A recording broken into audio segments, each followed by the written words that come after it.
All right. Good morning, everybody. Get going here. Call order to the meeting at 9:30. That's fantastic. And as we can see, everybody's here in attendance this morning. And I'd ask for a motion here for adoption of the agenda as presented. Oh, Councilor McKay had you and then lost you. Thank you very much. Story of my life. That the June 16th, 2026 agenda be adopted as presented. Thank you very much. We can go to vote, please. That motion passed unanimously. Thank you very much. I don't have, there wasn't an updated list for presentations this morning. No, nobody. There's no registered speakers today. Perfect. Thank you. I don't have any business arising from that, so I would ask for a motion to approve the consent agenda. Oh, lost. I'm not sure. Sandy was up there first. Oh, okay, go ahead, Councilor Clark. Thank you. That the recommendations in the following agenda reports be approved. 6.1 regular city council meeting minutes of June 2nd, 2026. 7.1 Lakeview Business District Servicing Project Land Acquisition. That's great. I don't believe, do we have any questions for administration? I don't have any on my list, so we can go to vote, please. Thank you.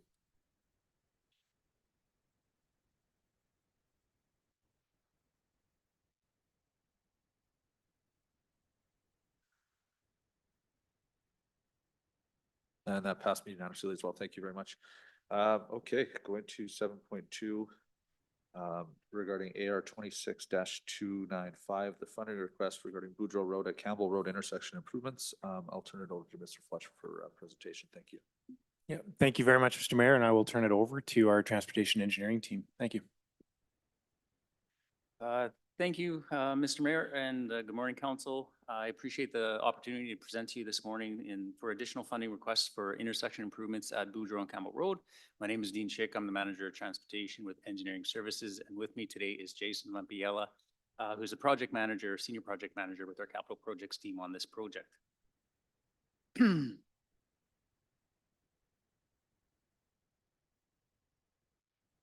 Today should hopefully be a very quick presentation. I'd just like to highlight maybe some of the background of the project, share the overall approved funding and funding versus the received tender cost for completion of the work, and then share with you the planned improvements of the intersection, what the deliverables will be from using the applied funding. The intersection of Boudreaux Road and Campbell Road was prioritized as a network improvement project following identified negative trending of motor vehicle collisions, as well as worsening congestion and delay from multiple directions of travel at the site. First steps were completed to assess the intersection through an in-service safety review, and then following that work, preliminary design was completed to seek improvements for both safety and operations. Detailed design was completed in 2025, which informed on the construction cost estimate and requested funding for the 2026 program to complete the intersection work. Administration tendered the project, so just for clarity, the project has been tendered, so we're not talking about conceptual or design estimates, we're talking about actual received prices. We tendered that in Q1 of 2026, which results that tender received costing has influenced and my being here today for this presentation. As shared within the agenda report, the transportation scope, this is a project that's entailing additional utility scope as well as transportation. The discussion today is around largely the transportation scope of work. But the approved funding comes from a couple of key sources. One, Charter Eng 054. It's the Transportation Network Improvement Program that was approved for 2026 funds around 3.628 million. And then Eng 004, because we have a road rehabilitation program. So there's RMR work that was planned and coordinated specifically with this growth kind of improvement to the intersection. So RMR as well as growth improvements to the intersection were planned and funding being applied from those two sources. These improvements as a holistic process to address the deficiencies as well as the improvements for safety and operations. The variance between the two essentially reflects approximately 1.025 million. That is rounded, that has been rounded and is what's been applied for and requested today. It's also noted that within the agenda report, a couple key areas which funding is being requested. There's two line items that essentially are some kind of influential to our request here. Not to say that they're the two reasons for the request. The simplistic response is that we had approved funding, the work was tendered. We came in approximately just over $1 million under budget. But these two line items reflect potential influence to the overall charges, the actual cost of the project being delivered. One of them is called site occupancy. That's a unit rate that's charged to the contractor for essentially every day that they could be working. So eliminate rain days or anything that's not feasible for them to be on site and actually performing scope of work, performing the project completion. It's site occupancy that is a charge, essentially kind of a bonus or a penalty to which every day that could be worked, essentially there's a charge for taking that lane, for taking the intersection, causing traffic disruption.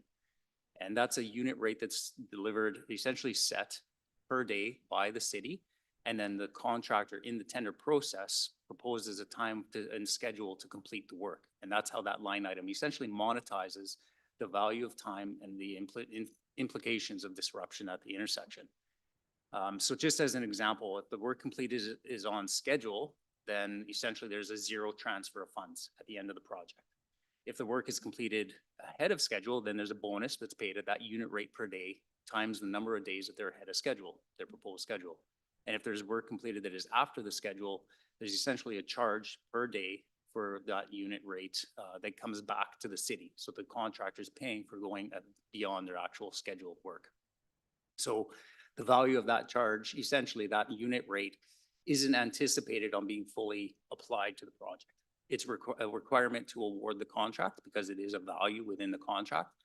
And to award it, we need to ensure that we have appropriate funds, but it's not anticipated that obviously a contractor is going to get 0 days and finish the project. So the second is contingency. Typically, the value of work is estimated for contingency at 10%.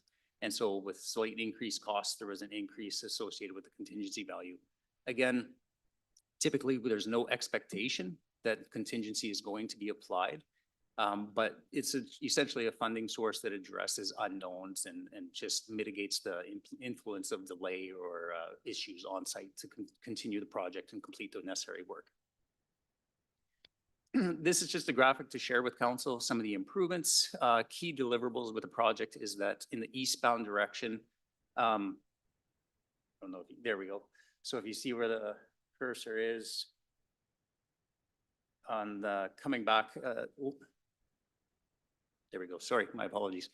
In the eastbound direction, we're extending the left turn and right turn bays. So essentially minimizing the delay in the issue that's caused by the queuing of through traffic that essentially stops or hinders the eastbound right turn movement. That's a free flow from Boudreaux onto Campbell Road that accesses the Anthony Henday. And so it'll hopefully alleviate some of that delay and congestion in that eastbound direction. Same thing on the westbound side, we're extending the left turn to add some storage and capacity, as well as we're delivering some right turn bay. So it's a smart channel design. It influences better visibility for safety and influences driver speed as well as they make right turns. And then there's an additional northbound lane that's going to be extended from the AGLC, the access just to the south, the intersection that will tie into the northbound right turn at Boudreaux Road. So those are the kind of key tangibles from a transportation perspective. Again, this work, the project itself incorporates a substantial amount of utility work as well as the overall pavement structure itself. We're facing a lot of issue in terms of rutting and trying to manage and maintain the area in terms of snow maintenance and whatnot through the year. So we're improving all of that aspect as well.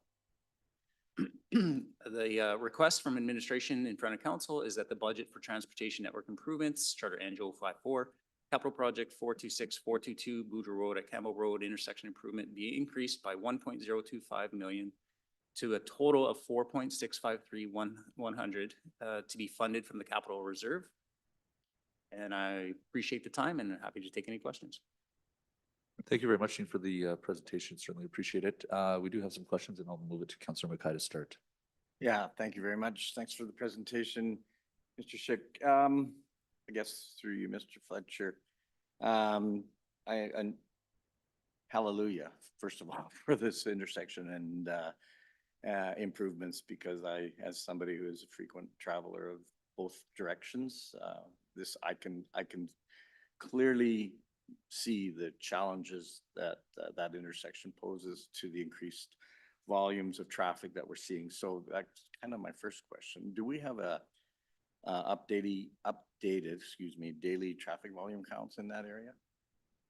We absolutely do. Unfortunately, I don't have those with me right now, so I'm unable to share those, but I can get those to council as an information request from them.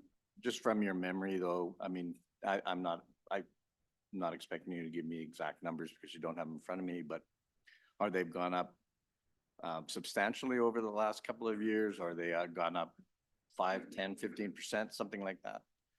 I mean, again, this is, don't hold my feet to the fire on this one, but essentially we would see likely in the last 5 years, a good 5 to 7% increase just overall. I think one of the issues, of course, is because of the short storage and the way that the intersection exists today, it doesn't take a lot of increase in volume to actually influence the operation. So albeit over that time frame, it may not seem significant, that 5%, but it's one of the 3 key access points directly linking to the Anthony Henday. So it's a key connection and entrance into the city as well.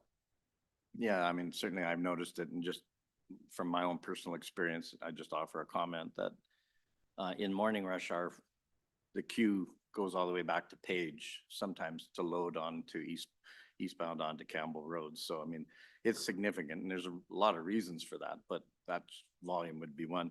Out of that, when you were coming back and you saw some of the quotes for the work, and you arrived at this number, have we already awarded that contract, or is that just based on feedback that we're starting to get from our contractor procurement? No, through you, Mr. Mayor, and Councillor McKay. No, so we haven't awarded, we can't award a contract unless we have all funding approved in order to do so. And that's hence the request why we're here today. It's more a formality to address the necessary funding to award the contract now. So I mean, the alternative, Oh, sorry. sorry, go ahead. My Sorry, I but apologize. Just to clarify, we have closed the tender. Yeah. So the value that you see that's being requested is associated with the highest evaluated bid. Yeah, I mean, that goes to our kind of our change in policy around that, or practice rather, around, otherwise we'll get bids right to that number, right? If the alternative number 1 was if we don't choose the transportation aspect, we'd still do the utility work, which would still cause all the disruption. And then we would have to re-tender the transportation portion later. And then, so what we would end up doing is kind of stacking the work. That's correct. Yep. So by doing it this way, we do it once, do it right, and we're done. Absolutely. So you minimize the disruption as well as likely in terms of just cost effectiveness, scales of economy, it'd be likely lower cost now. Yeah. And just so I have it in my mind, and thanks for the schematic, but is this going to be similar to the Belrose Boudreaux intersection? Will it look similar? Actually, quite similar. The one thing I failed to note was on the northbound direction right now, we have a dual left and a single through lane that on the exiting side actually has 2 through lanes. So this is going to redesign the north side of the intersection to make it more of a visual, tangible effort that it looks like a dual left and not a potential. That's been one of the safety implications at that site, where some northbound travelers are in the left turn bay and continue through. So it is a noted improvement at that site. Yeah, believe me, if you ever need additional witnesses, I can tell you that happens very frequently, unfortunately, and is a significant traffic concern. Anyways, that's a comment. Thank you, Mr. Mayor. Thank you very much, Councillor McKay. Councillor Cortesh has some questions. Yeah, thank you, Mr. Mayor. Through you to admin. Thank you, Mr. Schick, for the presentation there. Question about any insights that you might have as to why the tenders come in so much more. I guess what I'm wondering is this a trend? Are we going to see this a trend in a number of our tenders? Is our construction costs way up? Or is this a one-off? Is it just this project specific that maybe we didn't budget enough for? Yeah, why is it coming in so much higher? Yeah, through you, Mr. Mayor, to Councillor Cortesh, we actually did a detailed assessment on the line items and the received costs, and they all seem very fair to market value. So there's nothing that was deemed unreasonable in terms of the costs. There was a slight scope change during the tendering and which an addendum went out. So there was an influence on that side. for the received costs. And then it's just, yeah, I can't pinpoint and say exactly. Our estimate was slightly low in regards to the overall kind of, again, that scope influence modified the construction costs. And then with a slight increase, there's kind of a double whammy because you have some slight increase in costs, but then that contingency value is influenced by the overall cost as well. So that percentage isn't reflective of the 10%. So we're adding that in this request right now. Okay, I don't know what we have for other tenders or other construction projects, but we haven't seen this across the board. This is mainly specific to this project so far. Okay. Yeah, maybe I can jump in real quick. And so the majority of ours are coming in just fine, right? There are these things. I would just say that you only need to read the news to see the volatility in the market nowadays. And so, you know, I wouldn't hold my breath or wait for that to end anytime soon, right? And it's going to have implications, I think, overall on the cost of doing business. Okay, thank you.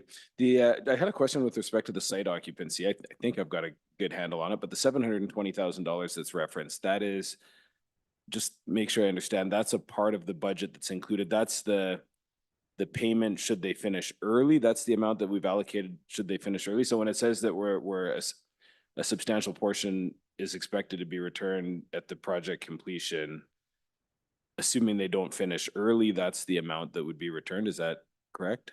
Or no? Okay. Through you, Mr. It's a little bit, it's not near that value. So that 720,000 is an example of, you know, approximately 180 days of work scheduled. So the moment that they mobilize and they start work, it's reduced every day by the unit rate value that they're on site. And so at the very least, we anticipate 60, 90 days of construction. So fair, like at minimal. So a substantial portion of that. And the schedule is essentially bid by the contractor. So it's what they believe that's the amount of days that they will take to complete the work in a fair kind of a anticipated timeline. So their scope, their methodology all came in very reasonable with their tender. And so for every day, essentially the clock starts ticking, and every day they are on site, it's reduced by a unit rate, but from that total value. And so that $720,000 is for the entire project, and so is reduced on a daily rate. If they finish early, it would be reduced by a fraction of that every day. And so Each day that they're ahead of their completion schedule date.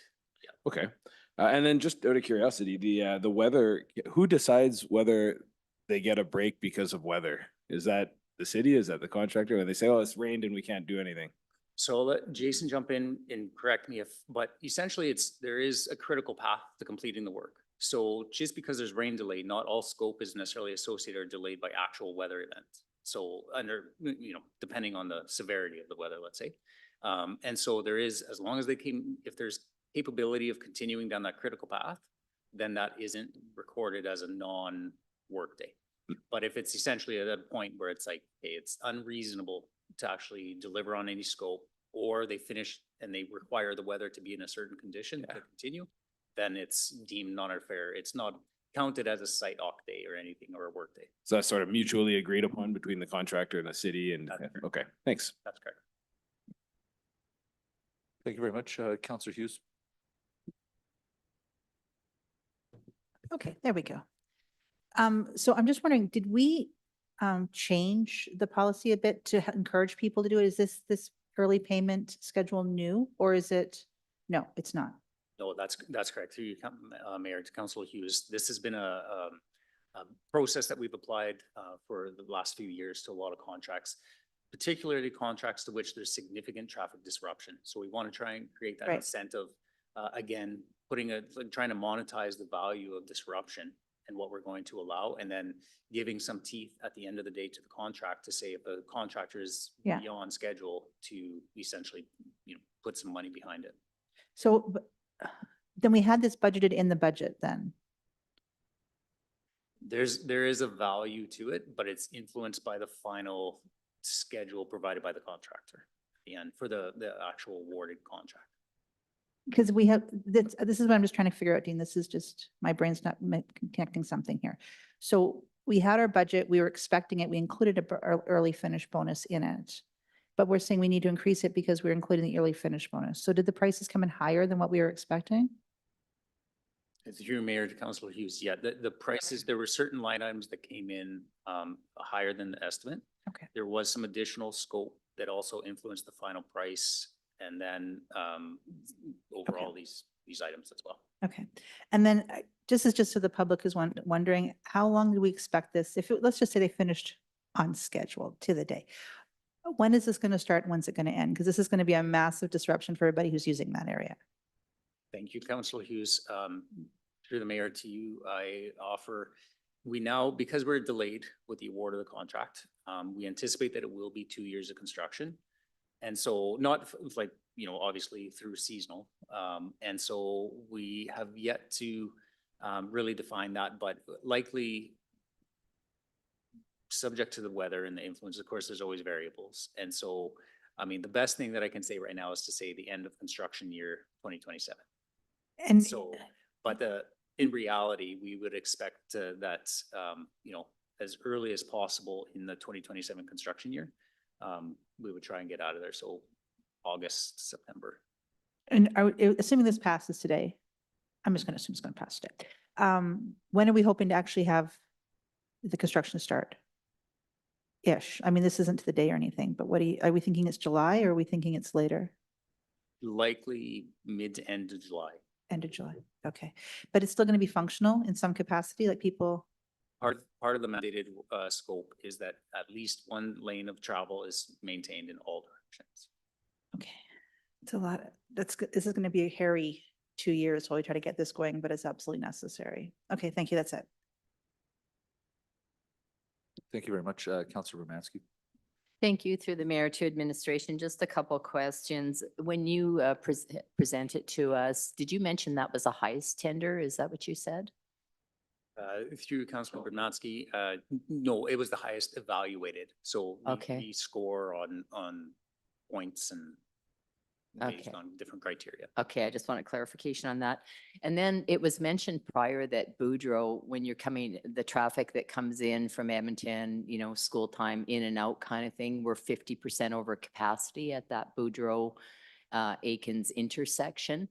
So with this shutdown, where are all those people going to go?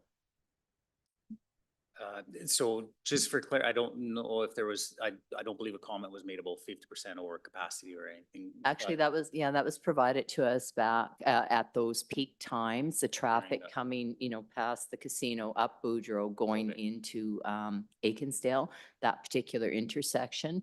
And that's where, I've seen the majority of the traffic problems. And if you're down to one lane, I'm not sure if people will use an alternate route or, because that's quite a long time. That's 2 school seasons essentially affected. Yeah, through you, Councilor Bernatski, and thank you for correcting. I sorry, I thought I maybe misspoke earlier about the Okay. capacity. And so in terms of the construction, a lot of it is attempting to try to schedule it outside of the peak school periods. This is a bit of a difficult one because we have a short construction season. There's a fair amount of scope. And so, as much as the contractor can get on site and get through in the remaining weeks of July, when we do get it awarded, if we can get it done soon, through August, we'll try and hit it hard in terms of the most disruption. But not to say there won't be. And the reality is unfortunately in this intersection being 2 lanes and you have to be working in a minimum of one of them at a time to complete the improvements, it will be down to 1 lane.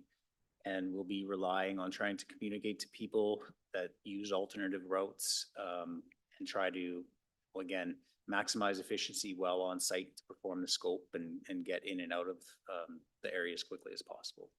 Okay, and then my last question, because the alternate route would be, the other end of Aikensdale kind of thing, or Hebert. You've got construction on Hebert, there's construction on Boudreaux, there's construction at all entry points kind of thing.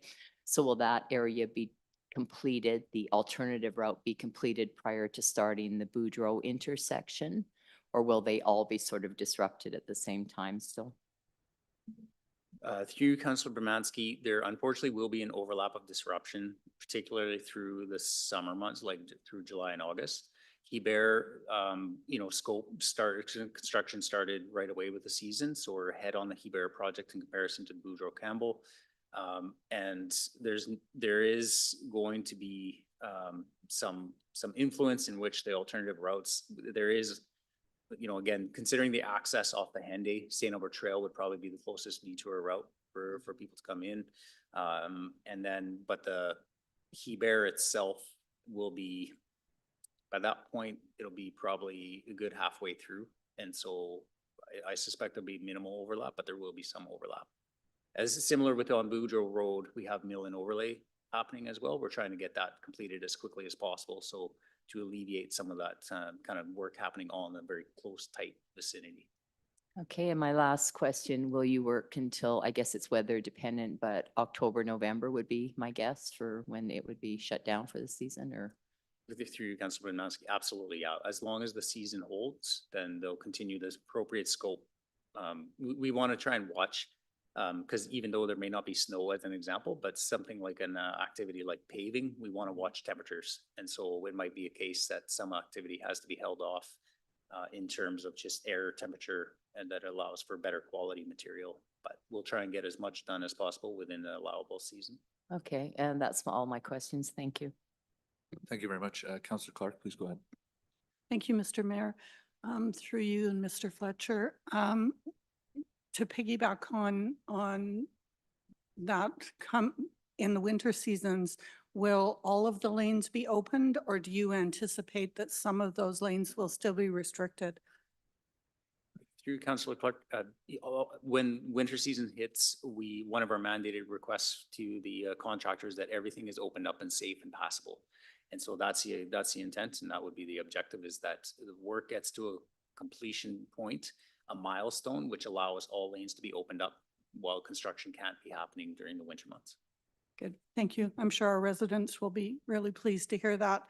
I'm also very pleased to hear that the through lanes northbound on Campbell are going to be more defined so that we don't experience as many people actually getting involved in an accident. But my question with respect to the northbound lanes and the right-hand turn lane, now I understand from the diagram that you're going to extend the turning bay right for going right, but is the degree of turn there going to be expanded? Because I frequent that intersection, and I've seen quite often larger trucks, semis, that are really struggling to get around that turn bay to go right onto Boudreaux. Through you, Councillor Clark, yes, so the right turn bay is going to be redesigned to a smart channel design. We have performed with a design work, turning movement radius and accounted for large vehicle movements, which is clear the actual right turn design. So all expectations are that they will be very accommodating, safe, and effective for all classifications of vehicles. Excellent. Thank you so much. Those are all my questions. Mr. Schick, just in regards to site occupancy and the charges that could either be recuperated or put against us, how often does that happen? Like how accurate are we seeing historically contractors doing work for the city when it comes to their timing and their planning? Through you, Mr. Mayor, it varies on the project. I would say 85% of my experience is that they kind of land right in the vicinity of the actual scheduled completion date. So I've never experienced a substantial bonus or penalty against, with the exception, there was a penalty on one of our key projects on North St. Albert Trail. There was an extensive delay on time, so. Thank you very much. I think we all can anticipate what this is going to look like and what we're going to have to deal with for while construction is going on. But I think the long-term benefit to the enhancements here are certainly positive to the city. So I don't have any other questions, and I'd ask, looks like Councillor Mackay is ready to make a motion. So thank you. Thank you, Mr. Mayor. That the budget for Transportation Network Improvements Charter ENGS -054 capital project 426422 Boudreaux Row at Campbell Road intersection improvement be increased by $1,025,000 to $4,653,100. It's hard to say that number. to be funded from the capital reserve. Thank you. And I don't believe we have any additional questions, so we could open it up. If there's any. if you'd like to- I'll make Wait. some additional comments Yeah. after.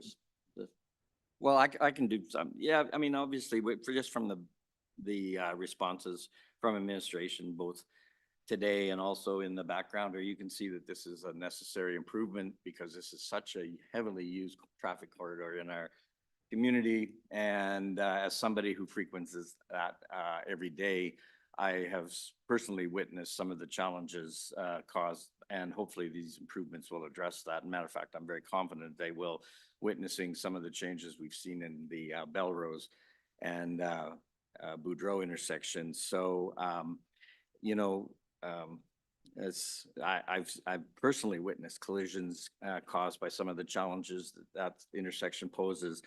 And several years ago, I nearly lost a family member at that intersection as well in a very serious collision. So I'm really happy that that the improvements are being made. I think it's just a reality, as we heard from administration, that some of these tenders are just coming in higher just due to the unpredictability that we're seeing across all of our construction projects.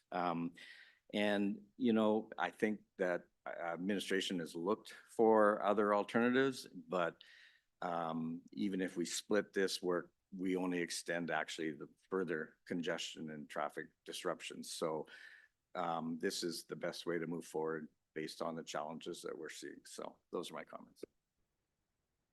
Thank you very much. I don't believe we have any additional comments. I agree with a lot with what Councilor Mackay said. So if there's no other comments, we can move it to a vote, please. Thank you.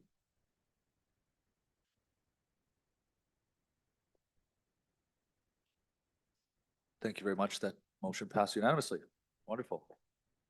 Mr. Fletcher, if we don't mind, I'd just take a 5-minute break. I have some computer issues. I just have to chat with Jaden real quick.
All right, thank you very much. Apologies for that delay.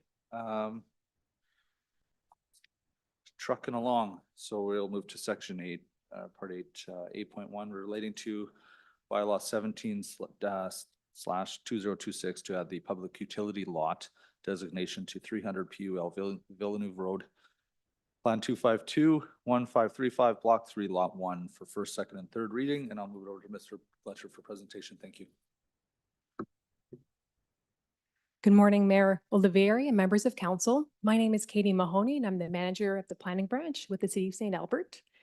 We are here today to talk about an existing stormwater management facility and the process to formalize that as a public utility lot. I'll be passing it over to my colleague, Ms. Zurezadeh, to provide council with the presentation. Thank you. Thank you, Mayor and Council. My name is Shohar Zarzadeh. I'm a planner with the Planning and Development Department.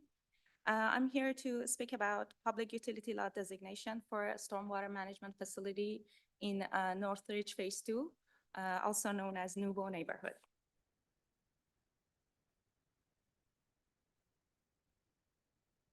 So before getting into the details of this proposal, I would like to briefly touch on what a public utility lot is. A public utility lot is a land set aside for municipal infrastructure, such as water, drainage, sewer, electricity, or other services that support the community. The stormwater management facility on this site is one example of that type of infrastructure. Public utility lot designations are indicated on the land titles by the letter PUL after a lot number. For example, Lot 1 PUL. And public utility lot designations are separate from districts under the land use bylaw.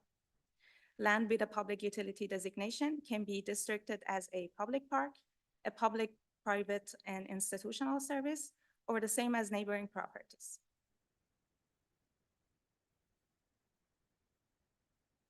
The property we're looking at today is a stormwater management facility at 300 PUL Villeneuve Road, in the southern part of the neighborhood, just north of Northridge.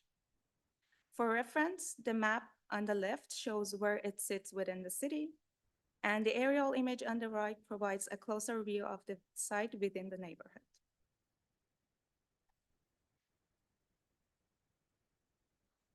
So a little bit of history to explain how we got here. This stormwater facility was originally built in 2022. Like other stormwater facilities in St. Albert, it was districted as public park and was designated as a public utility lot. As you can see in Figure A on the left, highlighted blue text, Lot 1 PUL, means a public utility lot designation used to be on the title. In 2025, as the neighborhood continued to take shape, the developer decided to combine two adjacent leftover public utility lots with the existing stormwater facility to create a larger and continuous public utility lot. As shown in Figure B in the middle, the two small triangular parcels were combined with the stormwater facility under Plan 252-1535. However, when this plan was sent to land titles, the public utility designation, and by that I mean the PUL suffix, was accidentally left off the title. You can see in red that it was meant to be labeled Lot 1 PUL, but on the title, it shows up only as Lot 1. This was an unintended oversight, and somewhere along the way, that PUL designation was missed. You will notice the address includes 300 PUL, but that's just part of the municipal address. The issue we're looking at today is on the legal title, the plan block lot legal description. That's where the PUL designation was missed. So Figure C shows the current registered parcel after the consolidation. On the ground, nothing has changed. The stormwater facility is in place and working as intended, but the title is missing the PUL designation and no longer reflects reality and needs to be corrected. When administration first flagged this issue last year, the land surveyor was asked to fix it through land titles. An attempt was made, but it was later confirmed that this is not something land titles can correct. And the only way to resolve this is through a formal bylaw. And the reason for that is because under the Municipal Government Act, Section 665, the authority to assign a public utility lot designation rests with council. It means public utility lot designation can only be put in place through a bylaw approved by council, and it's not something that can be added or changed through land titles alone, which is why we are here today. So administration is proposing that the public utility lot designation be added to the subject lot by passing bylaw 17/2026. A public utility lot designation simply means that the land is used for a public utility purpose, and in this case, the stormwater management facility. An approval of this bylaw will allow administration to direct land titles to add the designation back on the title.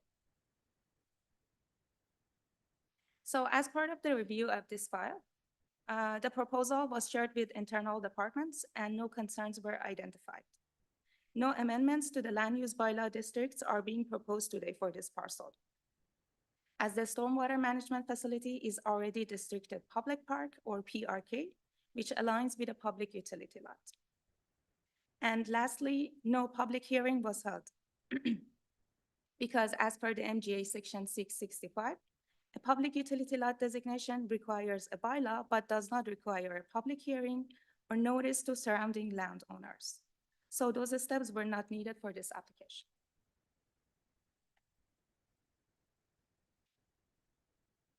That brings us to the purpose of this bylaw and how it helps to resolve this issue. As mentioned before, the intent is simply to allow the surveyor to return to land titles and correct the title by adding the public utility lot designation. If the bylaw is approved, land titles will be able to update their records, so the title clearly shows that this land is used for a public utility, which in this case is the existing stormwater management facility.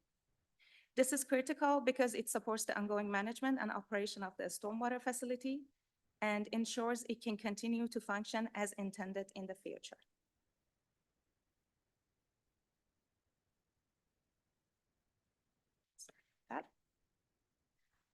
So to restore the public utility lot designation, administration is recommending approval of bylaw 17/2026, asking that the bylaw be read 3 times and approved as presented.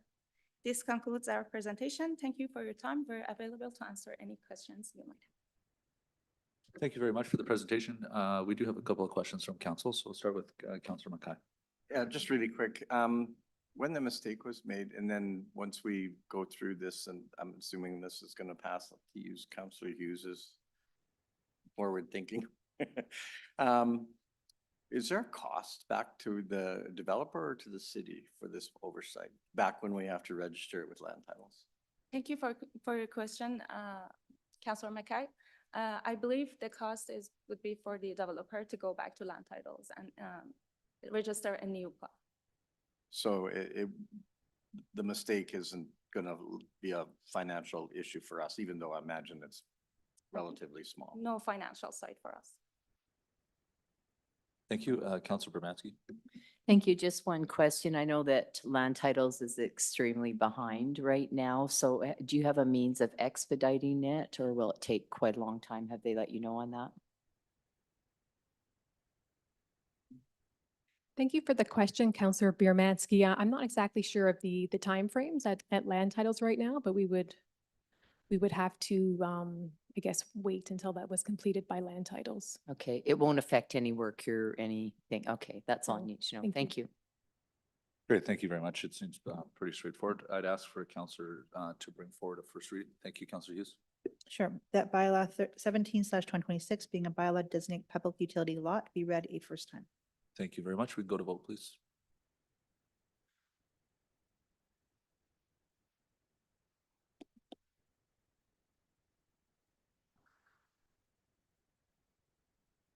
That motion passed unanimously. I'd ask for council for second reading, Yep. please. That bylaw 17/2026 be read a second time. Thank you very much. Is there anything you'd like to open? I don't believe there's any questions. We'll accept that. We can go to vote, please.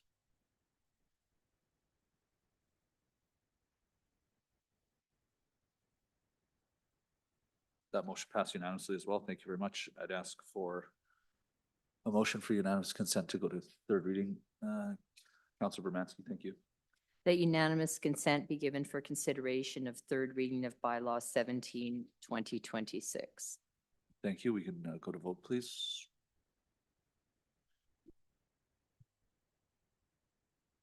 That passed unanimously, and I'd ask for third reading now. Thank you. Yep, that bylaw 17/2026 be ready third time. I would assume there's no opening, Nothing. closing, debatable. Perfect. We can go to vote. Perfect. Thank you. That motion passed unanimously as well. Thank you very much for the presentation. Okay. I haven't been notified of any emergent items. So I could maybe start at the end if we have any civic and external agency updates from our counselors, and maybe I'll pick on Counselor Hughes to start. Sure. So I don't have anything as far as the council meetings. We're having an audit committee later on this month.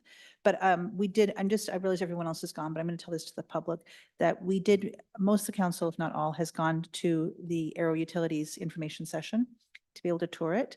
It's an impressive facility, and there's a lot of concerns about people flushing things that shouldn't be flushed. Just so people are not sure, stop flushing your rags. It's not meant to go down that sewer system. But the most important thing that I got out of this, beyond the rag situation and anything, and also men's underwear, just don't flush those either, just saying, that's what they brought it up, is that the reason why the wastewater rates have gone up in large portion is because they are planning differently for RMR, and to recognize that they needed to make sure the assets were being maintained. And as a result, they recognize they need to have a higher amount in their RMR fund. And that is why they've increased the rates accordingly. And they're expecting it now to be more level. Now they have an increased amount going into the reserves. So just so when the public was wondering what was happening with that, that was basically what was is that we need to make sure that the infrastructure is maintained. Nothing is worse than a sewer break. And they recognize they need to have more money to be able to accomplish that. So that's why those rates went up for a couple of years. That's it. Thanks. Thank you very much. Counselor Cortash, go ahead, please. Yeah, thank you, Mr. Mayor. Got a few updates here. At the last meeting, I missed the updates from the previous meeting, so I'll just run through a few quick things. So first of all, Arts Development Advisory Committee, I think a lot of you were at the Elements Park opening on Saturday, and so opportunity for residents to get involved in that art project and the mural that is at Element Park. We also have an upcoming part of the art installation that's going in along Red Willow Trail between the Trestle and the White Spruce Forest. Artist Tiffany Shaw is working on a commissioned art piece for that, which is going to take into account the river lots and local indigenous plants and whatnot. And so she's hosting, along with the Arts and Heritage, I believe the Arts and Heritage Foundation, but local knowledge keepers next Tuesday, a walk through the river lots and the river valley to discuss local indigenous plants and help inspire some of the artwork that she's going to be including there. So everyone's welcome to that. And then we also awarded the Arts Development Advisory Committee awarded the Young Artist Legacy Award. So that's a holdover from when from St. Albert hosted the Alberta Winter Games, I believe. Some funds that are set aside for young artists to take advantage of specific training or courses. And there's some small grants available through the city for that. On the Environmental Advisory Committee side, we had an update on the city's natural asset planning process. And I hope I don't butcher this too badly, but the city is doing a lot of work right now on valuing natural assets for a couple of different reasons. So it's sort of pioneering work with some of the other municipalities in the province. Parkland is also leading the way in terms of how do we value natural areas from essentially a monetary perspective for a couple of different reasons. One, literally, what is the value? Should we want to or need to purchase property to set aside? There's tools in the Municipal Government Act to set aside conservation reserves, and so trying to value some of those areas. But more importantly, I think also how do we value natural areas in terms of the services that they provide residents, whether that be for recreation or otherwise. And so the city is doing a lot of work on evaluating some of those natural assets that we have, particularly in some of the newer areas, annexation areas and whatnot. So we had an update on that. Let's see. Update on some of the feasibility studies that are being done on some of the city's facilities. So we've got climate feasibility studies being done on 3 city facilities, I believe St. Albert Place, Fountain Park, and Service Place. And that's as a result of some grant money that was received through FCM. And once those feasibility studies are done, there's some hope that perhaps there's some more grant money available through that for whatever improvements might be possible. For North Saskatchewan Watershed Alliance and Sturgeon River Watershed Alliance, we had a session here in St. Albert to discuss all of the river crossings in the Sturgeon River watershed. So there was leaders from across the region looking at how we can improve that and learning from each other, which was great to see. And then the annual general meeting for North Saskatchewan Watershed Alliance is next week. And then lastly, just FCM. I know many of us were at FCM, so just three of the highlights for me from that. Just I forgot how much I enjoyed that conference. Incredibly inspiring and educational. Attended a really informative film and talk on some of the unique housing developments and housing initiatives that are going on across the country. Attended a study tour with the City of Edmonton on naturalized stormwater management facilities, which could be very appropriate for our lakeside stormwater management facilities next to Big Lake, and looking at how the City of Edmonton is dealing with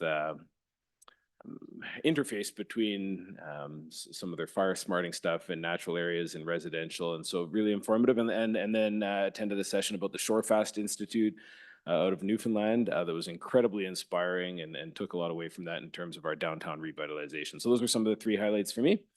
And I think that's it, Mr. Mayor. Thank you. Thank you very much. Councillor Clark, please go ahead. Thank you, Mr. Mayor. Earlier this month, I had the privilege of attending the Seniors and Elders Service Awards, where 13 outstanding individuals were recognized for their significant contributions to our community.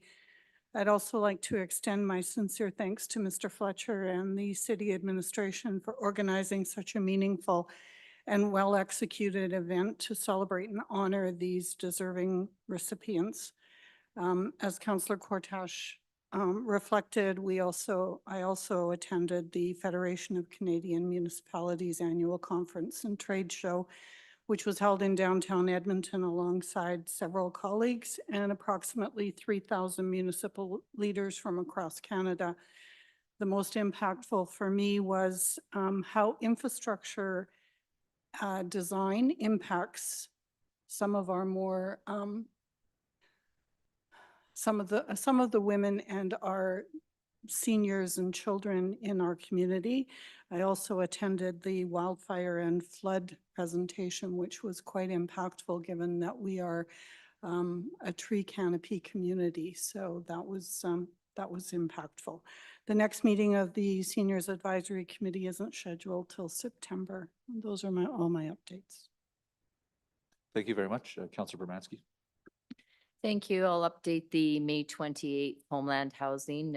We went through a lot of the projects that are ongoing. So a lot of the facilities in St. Albert are very well maintained through Homeland Housing. And we did do an update of RMR in those specific facilities. And it's just noted that there's so much more demand for the housing facilities of that type. And they're currently growing and expanding and doing their best. But I just want to commend them.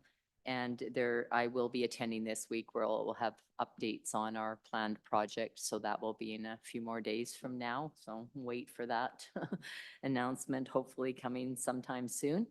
And so that was the gist of that project. I went to the Intercity Forum on Social Policy, and it was brought up again, the AISH and the ADAP programs that are coming forward in the transition. And we had a thorough presentation, which I think could have been presented to the public earlier, maybe, because there was a lot of things in there that probably would have calmed some of the concerns with the public. And it was mentioned that all people that are on AISH did receive a letter in May explaining whether they would stay on AISH or whether they would be transitioning. And those who are 65, we were told, will be staying on. The province has also topped up the $200 difference. One is $1,900 and some dollars, and then the other one is 17, but they'll do the top up of the $200 to individuals that are transferring to the new program until the end of 2027. So that would have been nice for the public to know that ahead of time, and with some of the concerns that are going forward. The whole point of the presentation that they provided to us was that the amount of people on assistance now has grown substantially. There's over 80,000 people on the program now. And I mean, a short number of years ago, we were at much less than that. So it's about trying to find a solution for the best outcome for all individuals. And that presentation should be coming up online. So I encourage people to look for that presentation from the province and view it, and hopefully it will alleviate some of the concerns as well, because it was mentioned that it is going forward July 1, and we'll hope for the best in that project. I think that's all I have. Again, I'll have another one from Homeland Housing this week. So thank you. Thank you, Councillor Massey. Councillor McKay? Thank you, Mr. Mayor. I'll start off with FCM just from a timeline perspective. The sessions that I attended, in addition to some of the other ones that have already been mentioned, were that I found impactful. Certainly addressing homelessness, some of the affordability challenges, and some of the experiences across Canada, how they're dealing with it. Likewise, infrastructure. Infrastructure is such a challenge, not only for us, but you could see right across this country. And so, how are different municipalities dealing with some of the same challenges we are finding ourselves in? One of those that had a specific kind of stream, kind of a bad analogy, better water and wastewater. Sorry, I kind of just led into that one, didn't I? I didn't mean to do that. But I mean, they were kind of three dynamics, kind of really different scenarios that were presented right from EPCOR all the way down to a small kind of collective operating out of Manitoba, and how different communities are dealing with a lot of the different challenges that water, infrastructure, and wastewater infrastructure. So very timely, as we're also just going to be dealing with that. And so that's another segue into my responsibilities on Arrow Utilities. In our efforts to continue to get the message out, about what's happening with Arrow, some of the challenges Arrow Utilities is facing, and certainly infrastructure is a big one. But we had our CAO breakfast where we bring in CAOs and board members and or representatives from the different municipalities, kind of just give them an update as to what some of the work we've been doing around Arrow Utilities, what some of the challenges, and kind of give them an idea of what potential rate in structure will be for the upcoming year, and some of the work we're dealing with developing an actual rate model that will provide some predictability and stability in the region. And also tied into that communications efforts, there's the wastewater school, as we've already mentioned, has been mentioned. I think pretty much every member has been here. I won't point out yet. I think everybody's been there.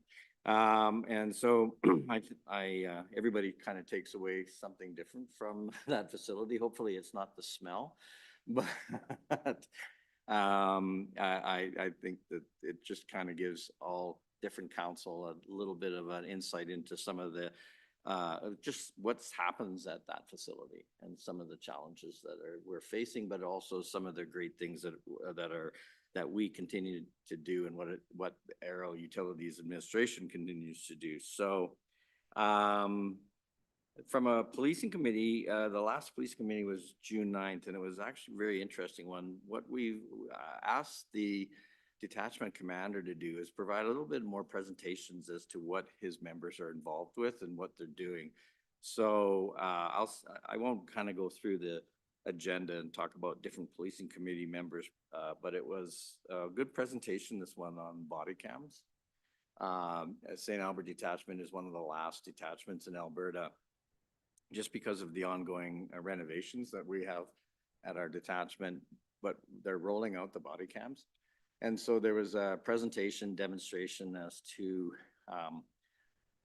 what body cams do and what they can't do, and also some of the pros and some of the challenges that the police agencies are finding with the implementation of body cams.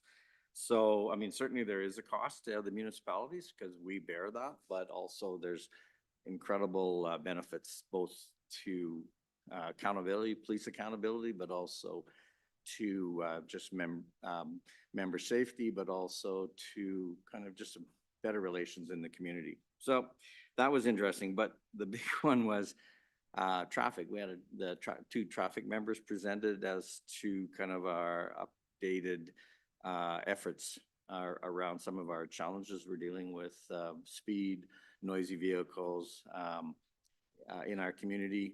And so there was a good presentation on that. Also, the one traffic constable talked about some specific initiatives that they're working on around noisy vehicles up in Villeneuve Road and other areas in the city. But one of the challenges, and it kind of just came out of a resident who attended and spoke on e-bikes. And there's a lot of discussion on the challenges that our community is facing with e-bikes, e-scooters, mobility aids that look like motor vehicles using our trail system. So I think we're going to have to maybe have a little bit more discussion and maybe something, how do we deal with the ongoing challenges? Because the RCMP member in traffic has identified that what some of these, just like electric vehicles, electric motorcycles have made an appearance. And I don't know how many of you guys have seen it, but I've seen it a number of times where there's basically an electric dirt bike, and they're basically they're kind of riding around on our trails, but they're also on our roads, and they're really an off-highway vehicle, and they're illegal to be operated on our streets. But the RCMP have managed to give out a couple of tickets in relation to that, and also speak with parents. But I just want to, while I'm speaking on it, really an e-bike, the e-bikes we see operating in our parks, they really should only be 500 kilowatts, but maxes out at 32 kilometers an hour, has fully functional pedals. You need a bell, you need lights, operators need to be wearing helmets. And I think that we're going to have to see how we can work out an educational campaign coinciding with maybe some enforcement along our trail system. So lots of discussion on that, because like I said, there was a presentation, and also a member of the public presented some of the challenges they're seeing up in Kingswood with some of these operating in that area. So I don't think I have anything else to add. Thank you very much. Councillor Patrick. Thank you, Mayor. I actually got to go attend the RCMP Expo that they held at Service Place, and it was really, really well done. I got to meet different RCMP from all around different municipalities in the area. That was really great. So kudos to the planners for that. They did such a good job. For the community services, CSAS Community Services Advisory Committee, we have not met, so I have nothing to report on for that. For the Youth Advisory Committee, we are now done for the summer. We will meet again in September, but we did have one meeting, and we recently just did, myself and Councillor Clark did the interviews for the next year's Youth Advisory Committee. So those successful candidates will be announced in the coming weeks. So we're excited about that. Always great to see applications come in for that, and to see youth in our community wanting to get involved. So I don't really have anything else to report, though. We didn't really do much in our last meeting. So that's all I got. Thank you very much. I'll be brief. I was also able to attend the Senior and Elders Awards and participate in that. It's a wonderful opportunity to acknowledge individuals in our community that are making extremely positive contributions. So that was fantastic. And thank you to admin for putting on that event as well. FCM was great. I think two of the biggest takeaways, one is I got to host and facilitate a tour of downtown St. Albert. We had a number of people from the conference from across the country that attended that, which was, like I said, hosted by myself as well as our former mayor, Mayor Herron. So that was great. We got some wonderful feedback, and we did that in collaboration with Stony Plain.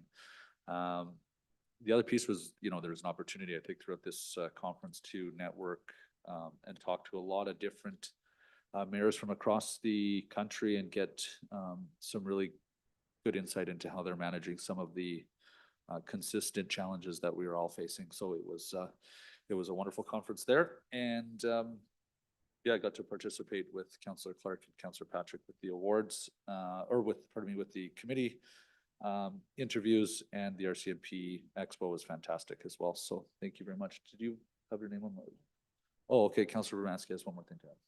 Thank you. I just thought I should mention as related to the Intercity Forum, I just want to commend Bonnie Smagalski for taking the role of treasurer for that committee for 8 years. And it was a long run for her trying to find someone else to take over, but Airdrie has put their name forward now. So she gets a break from being the treasurer. So I just want to thank Connie again, and that's it. Thank you. And actually, lastly, I did attend the 85th anniversary of the 408 Tactical Helicopter Squadron event last week. Fantastic. Yeah, just to get a better understanding of what's happening behind those gates and see some of the meet some of the individuals involved. So that was wonderful. After that, I believe we are good. I don't have any other speakers, so we can move into our council motions, unless Mr. Fletcher, you need a brief pause? No? Okay, perfect. Moving on. Section 11 with 11.1 regarding council motion 26-018 for the Community Response Unit CRU implementation as notice given by Councillor Clark, and I'll move it to Councillor Clark to open. Thank you. Thank you, Mr. Mayor. The motion reads that administration explore the feasibility and estimated costs associated with implementing a community response unit, CRU, to support frontline emergency response operations alongside our fire apparatus and integrated EMS service, and that administration review and report back on potential operational models for a community response unit, estimated capital and operating costs associated with implementation, staffing requirements and potential deployment strategies, opportunities for integration with existing fire and EMS operations, potential impacts on response times, service delivery, and resource utilization, examples or best practices from comparable municipalities utilizing similar models, and any anticipated funding opportunities, partnerships, or phased implementation options. Thank you very much. Before we accept, we will ask if there's any questions for administration or Councillor Clark, and we have Councillor Hughes would like to start. Thank you. So I know we had the budget approved in November related to not the CRU, but other units. And we were leaving it a little bit to see how the process is going. Is this motion premature based on what you've done, or is this still on time, I guess? Yeah, thank you, Councillor. No, I don't think it's premature. I mean, if there's now that the decision's been made in terms of the EMS component, we know what our structure is. And if there's a desire effectively to alter or add to the service, I think now is probably a good time to take a look at it. The other, I guess, is feedback is when I look at the financial and it says the financial implications will be 180,000 for capital and 1.6 million in staffing. So and Councillor Clark can correct me if I'm wrong, but at least from my point of view, I'm not looking for an additional unit to be fully staffed. I was looking for an additional unit to be available for the current staff and whether or not that would be an option. Yeah, absolutely. And so I think based on our interpretation of the notice of motion, we provide the gamut of options. Those numbers that you see are the high end, as you've indicated, right? And so everything else would fit underneath that. Okay, so when this does come forward, you'll be talking about the various options, including just the current staffing and if there's any issues being able to achieve that. Correct. Okay, we don't have a timeline in here. Councillor Clark, I'm not sure. I'm just going to look to, do we need one, or when do you think you could get this done by? Yeah, thank you. I think I'll ask if Chief Lemieux can chime in on any of that, understanding that there's some transition going on in the department right now that will have implications in terms of timelines. But Chief Lemieux, if you've got anything you wanted to add, please go ahead. Yeah, thank you to the mayor, to Councillor Hughes.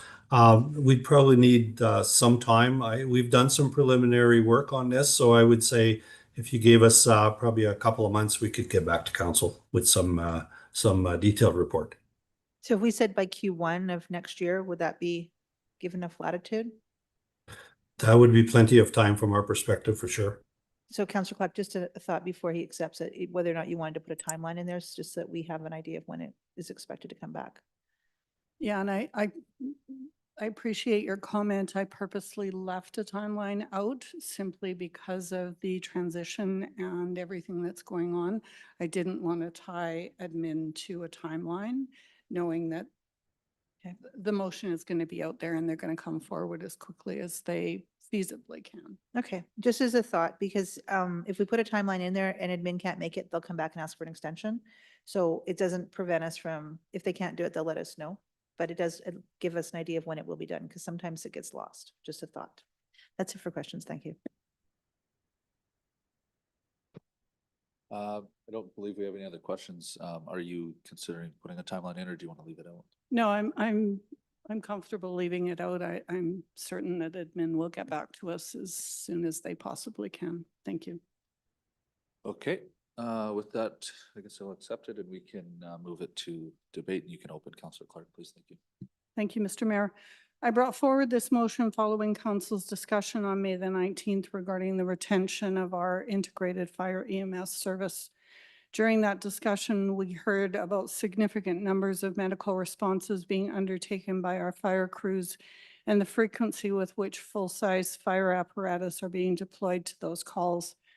I recognize that council had an initial conversation about a community response unit during our discussion regarding the brush truck.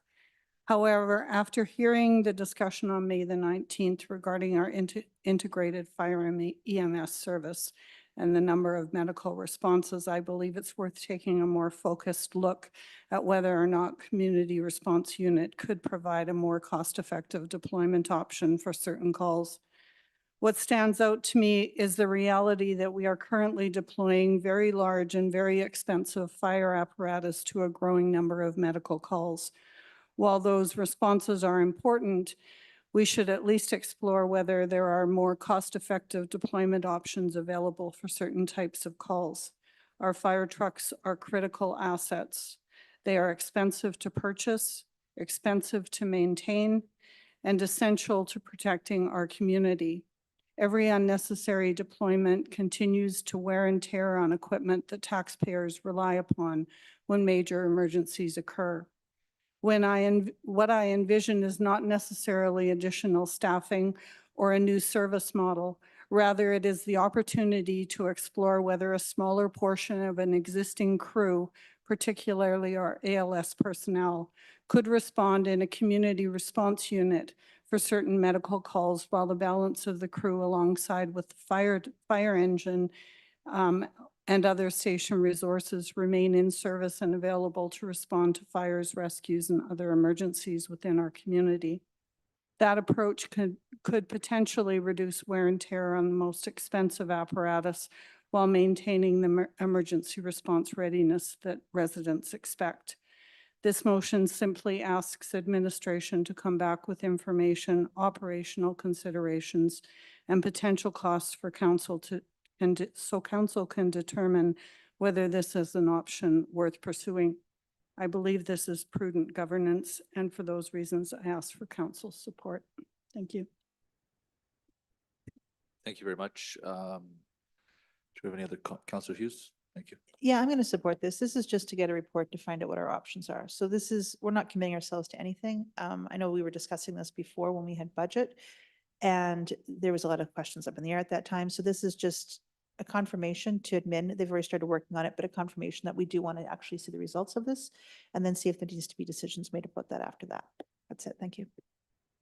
Thank you for those comments. I will ask if there's any other comments from council at this point. It doesn't look like it. I would just add, yeah, that I think the report will give us a pretty good cost benefit analysis to the community and not tie us to a commitment until we see the financial implications of it. So if you'd like to close, No further comments. Thanks. thank you. We could go to vote, please.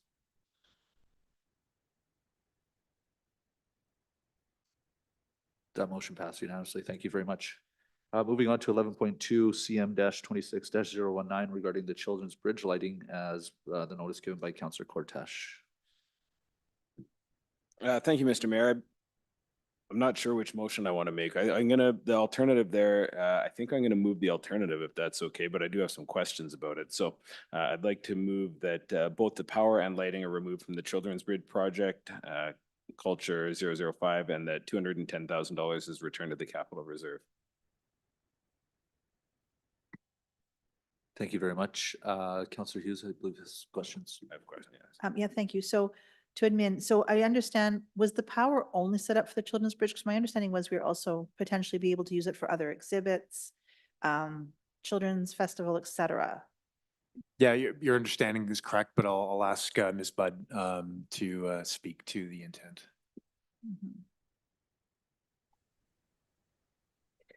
Through the chair to Councillor Hughes, absolutely, you're correct.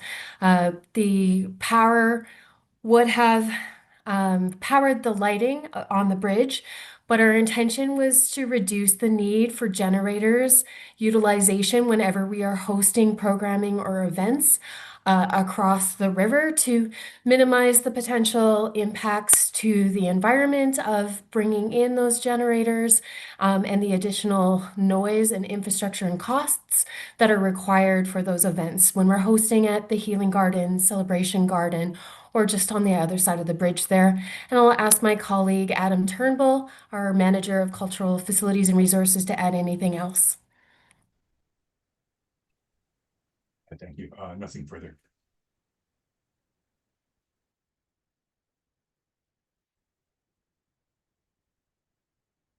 No, I think he said nothing further. Okay, so why would this be brought forward as an alternative then, since we had a use for the power? I'll take that as well. So it's funded through the same charter and was connected to the lighting in the scope change request because the power previously had been aligned with other projects. So when we brought it back to council to ask for the funding for that power component, when Millennium Park was halted, it was tied to the lighting project. Okay, thank you. No more questions. Councillor Cortesh.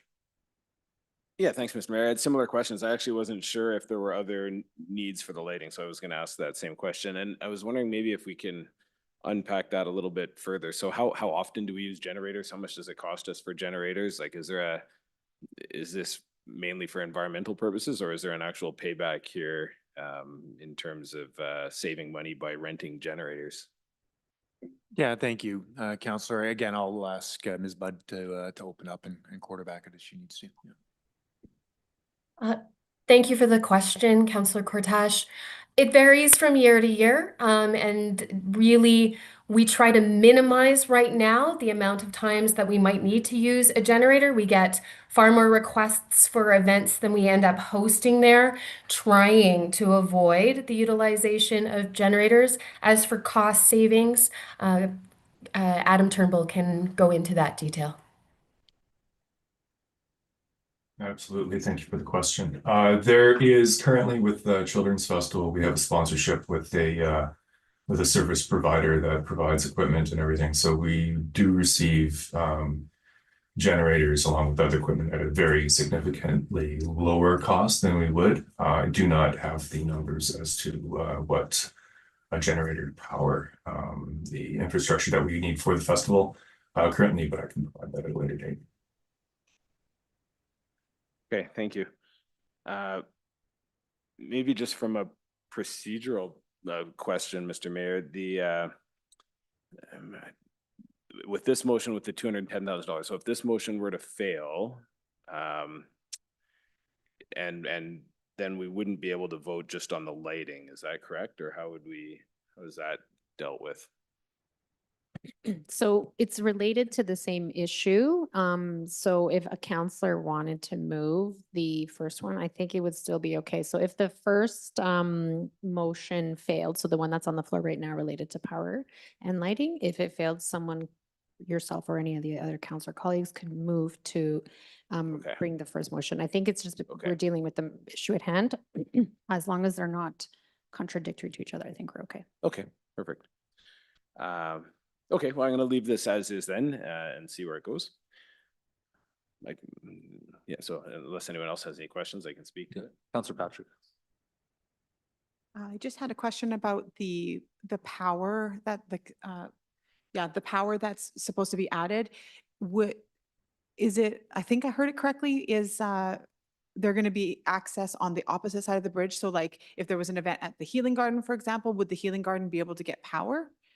That's correct. The intent is to bring power across the river so it's accessible from the other side, from the non-St. Albert Place side. What's that, north, I guess, of the river. Yeah. Okay, thank you. Thank you very much. I don't believe there's any other questions, so we can move this, or we'll accept it and let you open if you'd like. Sure. Speak to it. Yeah, I hadn't really planned on saying too much here, to be honest. This arose out of a meeting a few weeks ago where we had a significant increase to the capital budget for the Children's Bridge. And so I viewed this as an opportunity to save some money in our capital budget. We sure know we've got a lot of things to spend money on, and this seems like a nice to have to me rather than a need to have. We've got the lighting in front of City Hall already that can commemorate different occasions. The Children's Bridge and trestle in that area is beautiful as it is. And I just kind of thought we didn't need to spend this money on lighting it. So not any more complicated than that. I just thought it was a nice to have rather than a need to have. And it's already a beautiful location. With respect to the extra $100,000 to prevent the use of generators, I'm sort of in a funny position here. I've been on the other side of the coin, arguing or trying to convince the city to install power when I used to run the Rainmakers. So I understand the value.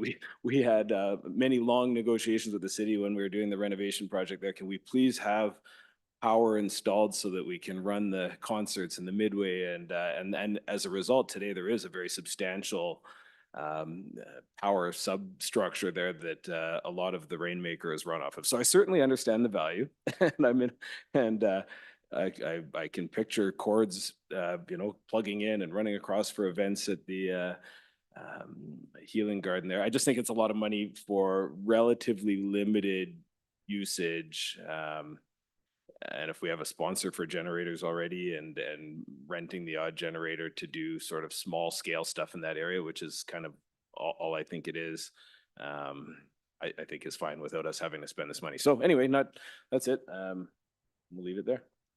Thank you very much. Councillor Clark. Thank you, Mr. Mayor. One of the most impactful sessions I attended at FCM was making municipalities work for women. The presenter spoke about how women and men often experience the same piece of infrastructure very differently. A dark pathway, an isolated crossing, or a poorly lit public space may simply be an inconvenience to some people. For many women, however, it can create feelings of vulnerability, fear, and anxiety. Women often assess whether a route is viable, visible, well-traveled, connected, and safe in many ways that many of our male counterparts may never have to think about. The presentation reinforced for me that infrastructure decisions are not neutral. The choices we make can either remove barriers or create them. As counselors, we often evaluate projects through the lens of cost. FCM reminded me that we must also evaluate them through the lenses of accessibility, safety, mobility, and inclusion. The Children's Bridge is an important community connection that has served generations of residents. The renovation before us is not simply about preserving a structure, it's about ensuring that it remains safe, accessible, and welcoming for those who use it. The addition of lighting and electrical is a key part of that objective. Lighting improves visibility, enhances personal security, and increases the comfort and confidence of residents using the bridge during evening hours and throughout the darker months of the year. For many users, particularly women, seniors, youth, and those traveling alone, lighting is not a luxury. It is an important safety feature. Administration has also advised us that the lighting project was intentionally integrated with the bridge rehabilitation work to create efficiencies and avoid duplication. We've been advised that removing the lighting and electrical now may make future installations substantially more difficult and costly. Future work would require additional environmental permits, separate construction activity, and the loss of efficiencies that come from completing the work as part of a current project. As stewards of our taxpayer dollars, we should not only consider what a decision costs today, but what it may cost tomorrow. Saving money in the short term is not always the same as saving money in the long term. If we are investing in the renewal and beautification of the Children's Bridge, I believe we should also ensure that it is a safe, functional, and welcoming infrastructure. In my view, removing a feature that contributes to visibility, safety, and the long-term functionality of the bridge is not the right place to seek savings. For those reasons, I will not be supporting the motion to remove the lighting and electrical components from the Children's Bridge renovation. Thank you. Thank you very much. Councilor Romanski, please. Thank you. Through the mayor to administration. I've received many calls and comments from people. When are the lights coming for the bridge? When are the lights coming? We've been working on this project for quite some time, and I second my feelings are the same as Councillor Clark's on this, for the safety factor for the children and for women and for everyone involved. Plus, having the electricity to the other side of the bridge we may require future lighting in that area. And in all fairness, on this project, we came across the problem of having, the abatement of the lead paint, and that was a cost we just had to incur that no one in the community is going to recognize or really, see the value in, I guess. But those things come along, and the lighting was the final, cherry on the cake for this project. So I would hate to see it ended at this time. So I won't be supporting this. Thank you. Next up, Councillor Patrick, please. Thank you, Mayor Olivieri. Council Cortash mentioned that he sees this as more as a nice to have than a need to have, and I actually disagree. I think it is a need to have. We are a botanical art city. We do a lot of events on both sides of the river. I've been at many events at the Healing Garden where we definitely needed a microphone, and if you bring it's such a small space. If you bring a generator, the microphone is almost not even, you can't hear still. So the generators are so loud. Also, when in the winter, 4:30, 5 o'clock, and maybe this will be different now with our new daytime savings, but I didn't think about that till right now. But I used to always go running down there, and it is pitch black down there. So you can see the lights on St. Albert Place, and you can see the lights of the house, but you get out there on those really dark evenings, it's dark. No, it's dark. Yeah, it gets pretty dark. So unfortunately, I'm not going to be able to support this. I think that we definitely need lighting there, and I really, really think we need power. So that's all I have to say. Thank you very much, Councillor McKay. Well, at this point, I just feel like I'm piling on. But when we were talking about the change in the project charter originally around the whole Founders Walk, one of my concerns was from a crime prevention through environmental design perspective. And I spoke about some of the concerns that have already been raised by the councillors here. I mean, not only is it something that we hold very dear to us from an aspect of Children's Bridge, you only have to look at how many times there's a picture or a painting of our river valley, and then included in the trestle is obviously the Children's Bridge, but it's the connectivity to the other side. And I think it's an important piece and element to the Founders Walk and some of the ongoing work. And so I'm not going to support the motion, even though I understand the intent, but I'm not going to support. Thank you. To your point, not to pile on, I think for me, the power across the river is a significant enhancement and benefit to the events and community gatherings that are down there. I was just there on the weekend on Saturday with the amazing race, and they're using their own standalone equipment to help start that up. So I unfortunately won't support this motion, but I do understand I guess the intent with the savings, but I think the necessity of power across the bridge is going to be significantly beneficial. So I'll leave it to Councillor Cortash for closing if you'd like. Yeah, thanks. Not too much to add. I guess just to be clear, I wasn't suggesting that we save money in the short term and instead of the long run. The lighting on the bridge itself, my motion wasn't to not do it now and then do it again in the future. I just don't think it's necessary at all. And far be it for me to disagree with whatever experience women may have that may differ from men in that trail. I just am in a little bit of disbelief in terms of the lighting in that area. I travel it frequently. There's light standards on both sides of the bridge. It is lit up at night. I've actually planned lessons there at night, reading my compass and and whatnot under the light of those lights. So I know there is lighting there. Maybe we need brighter lights on those light standards, and that could probably be accomplished for less than $100,000. It is a beautiful area already. I don't know that we need lights to enhance it. And I think $100,000 is a lot of money for a microphone at a few events. So, but I think I see the writing on the wall. So see where it goes. Thank you, Councillor Cortash. We can go to vote, please. Thank you.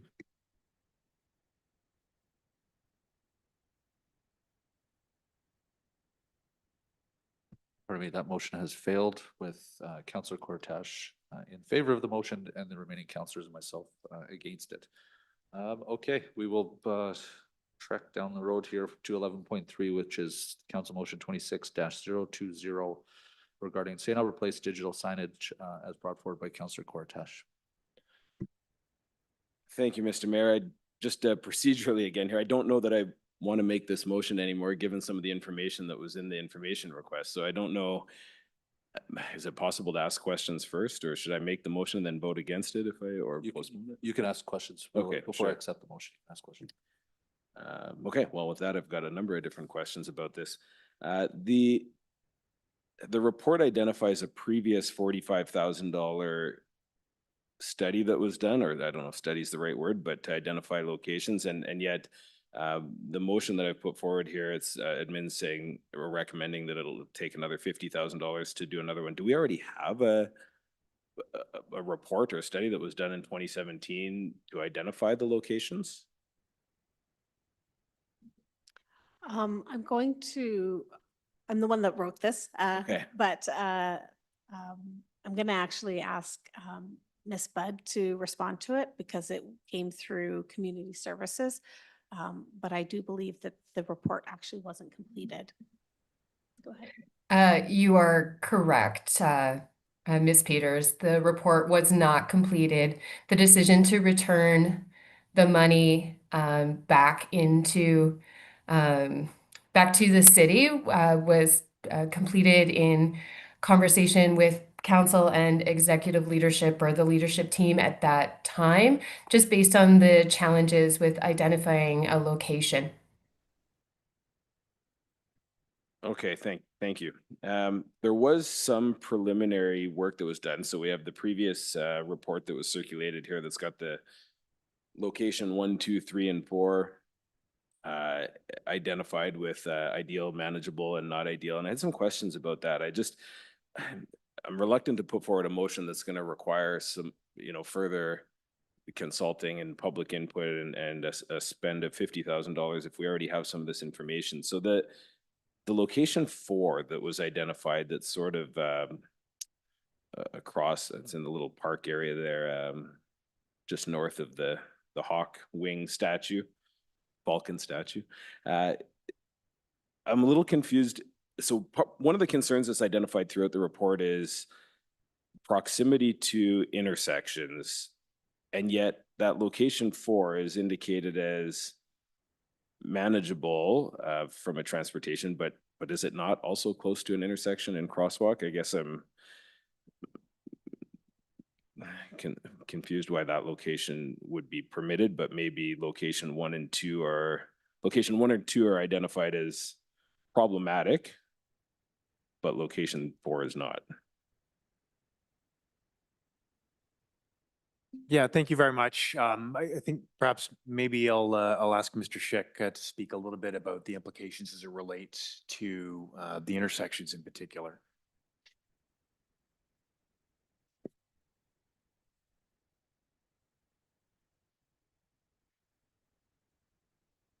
Mr. Schick, your microphone is not on.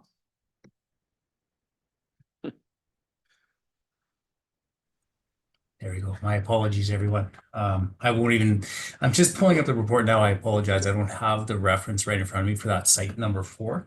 I can maybe share with you just as a quick background is that we do have essentially kind of following Transportation Association of Canada guidelines associated with digital signs, which whether it's private development applications or our own as city interests, we apply those guidelines essentially in terms of some of the potential assessments for where sites may be supported or not. And essentially, some of the criteria associated with it, it looks at distance to like traffic controls, existing traffic controls, and in terms of some of those aspects, it's what's taking the driver's attention away from the potential controls, as well as what could be, you know, essentially kind of missed. Obviously, anything blocking obviously would not be in consideration, but even just that distraction component of it. So Dean, just if you're calling it up, but site number 4 is essentially at the north side of the St. Thomas, St. Anne intersection. St. Thomas and St. Anne. Oh, I was going to say yeah. where the Hascap booth is at the farmer's market, Yeah. but maybe that doesn't help. Yeah.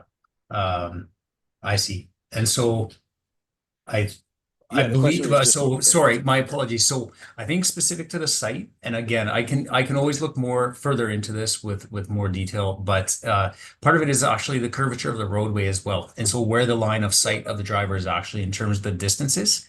So if you're coming southbound on St. Anne Street, it's actually you're past the traffic control device with a pedestrian crossing. So it's not influential to the southbound movement.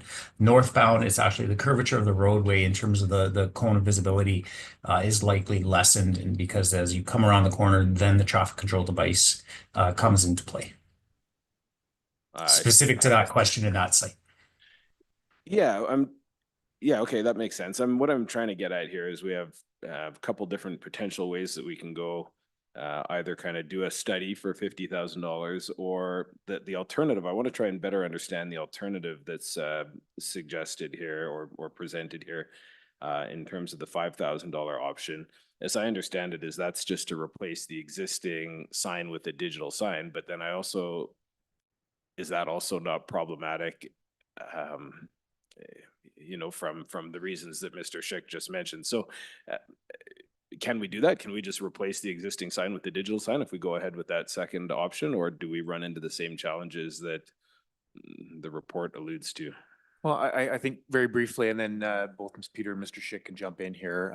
Yes, the challenges remain extant, but technology evolves, right? And there's probably ways to work to mitigate that to some degree. You know, the difference is focusing on one sign that's already in situ is a lot different than doing a network study effectively of the downtown area.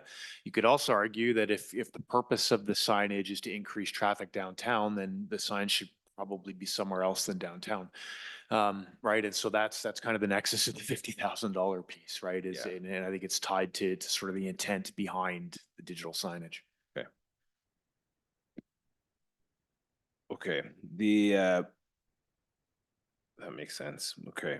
So yeah, possible potentially to just put it in that location. I think the only other question I had was with respect to the not allowing advertising. You know, one of the ideas was potentially to have payback by selling advertising, and that's not currently permitted according to our land use bylaw, as I understand it. I think it's the land use bylaw.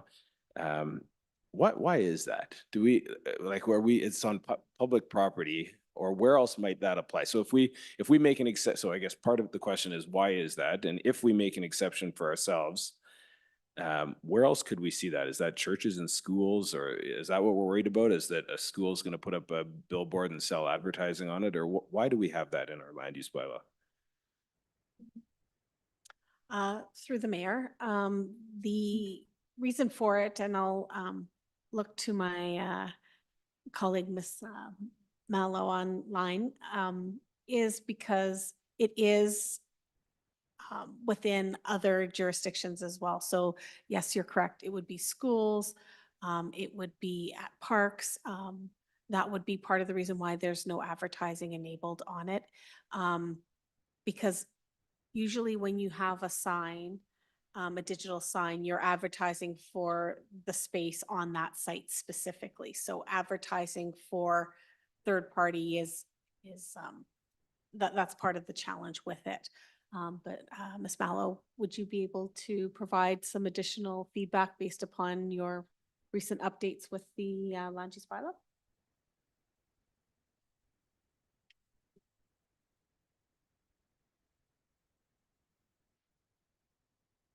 There we go. Can you hear me? Sorry. I just set up here.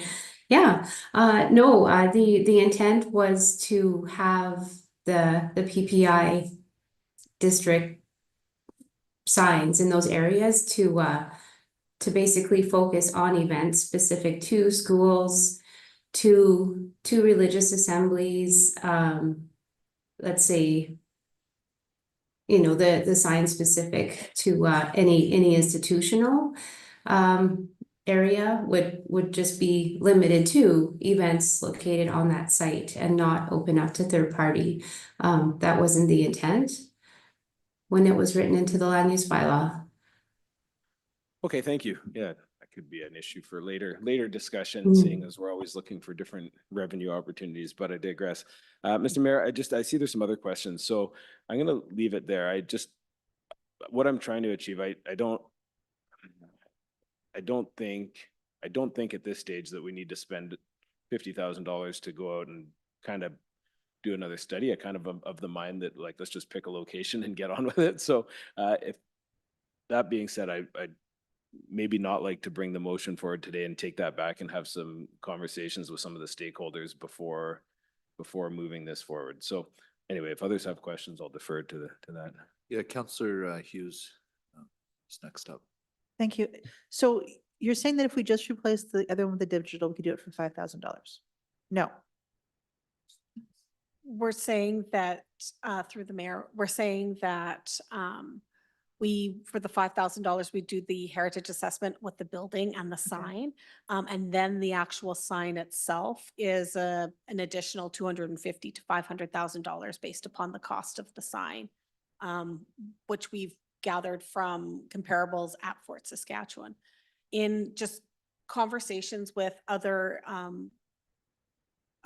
people across administration, we would be looking at probably a more scaled down demure looking sign to replace the existing one, which might not have the same level of visual distraction that would be concerning to the transportation department and the engineers in that regard. So that's what we would be looking at, is kind of a one-for-one replacement, advertising events that are happening at the Arden Theatre or at St. Albert Place.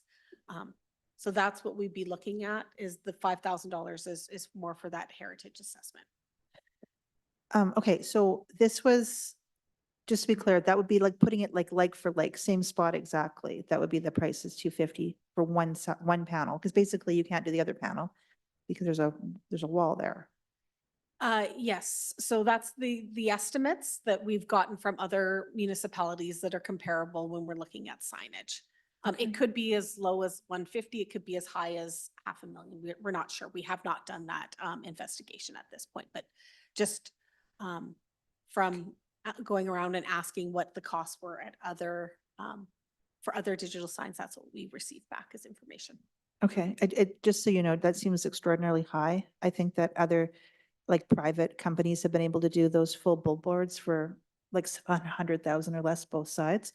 So one side significantly less seems like 150 to 250 seems high. So I don't know what they did, but I definitely would like to, if we did move forward on this, just to really look at those numbers carefully.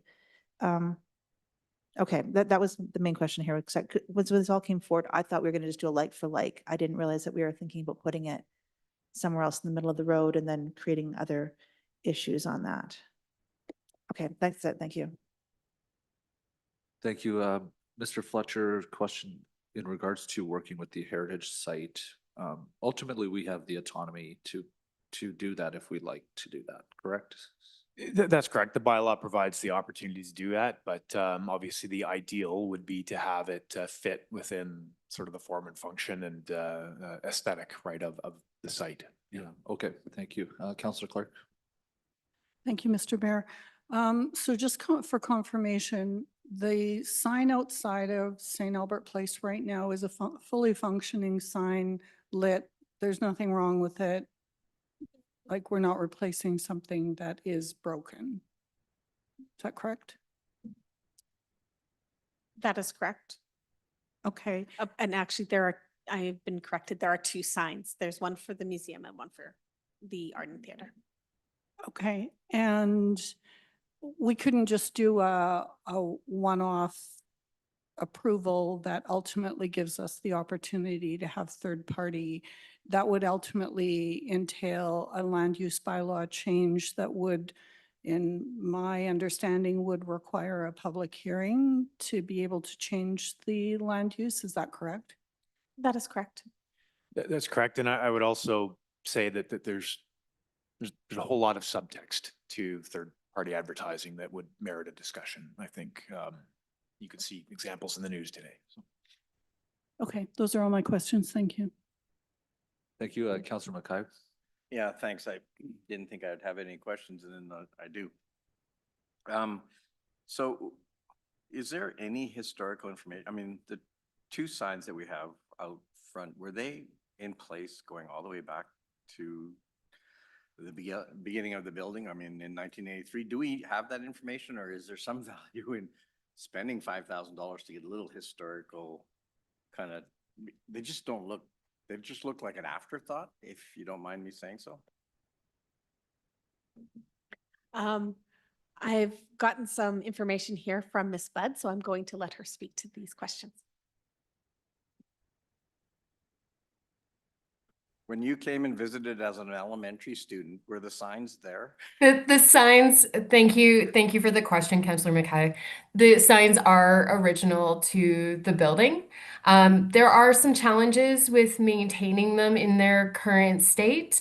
Public Operations has found ways to continue to keep them lit from inside, but they are no longer supported any of the elements inside from any sign manufacturing company because they are out of date.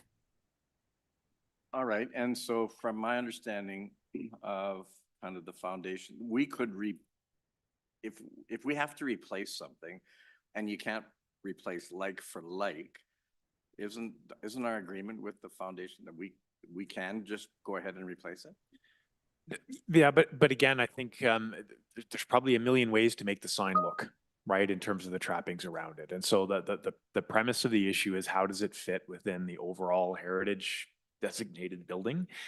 Yes, we can absolutely overrule it, but I'm riffing here, but a big giant chrome monstrosity is probably not the aesthetic we're looking for, right? And so it's really about what would the right sign, what would the right aesthetic be to fit within everything, and that would be the discussions that we'd be having.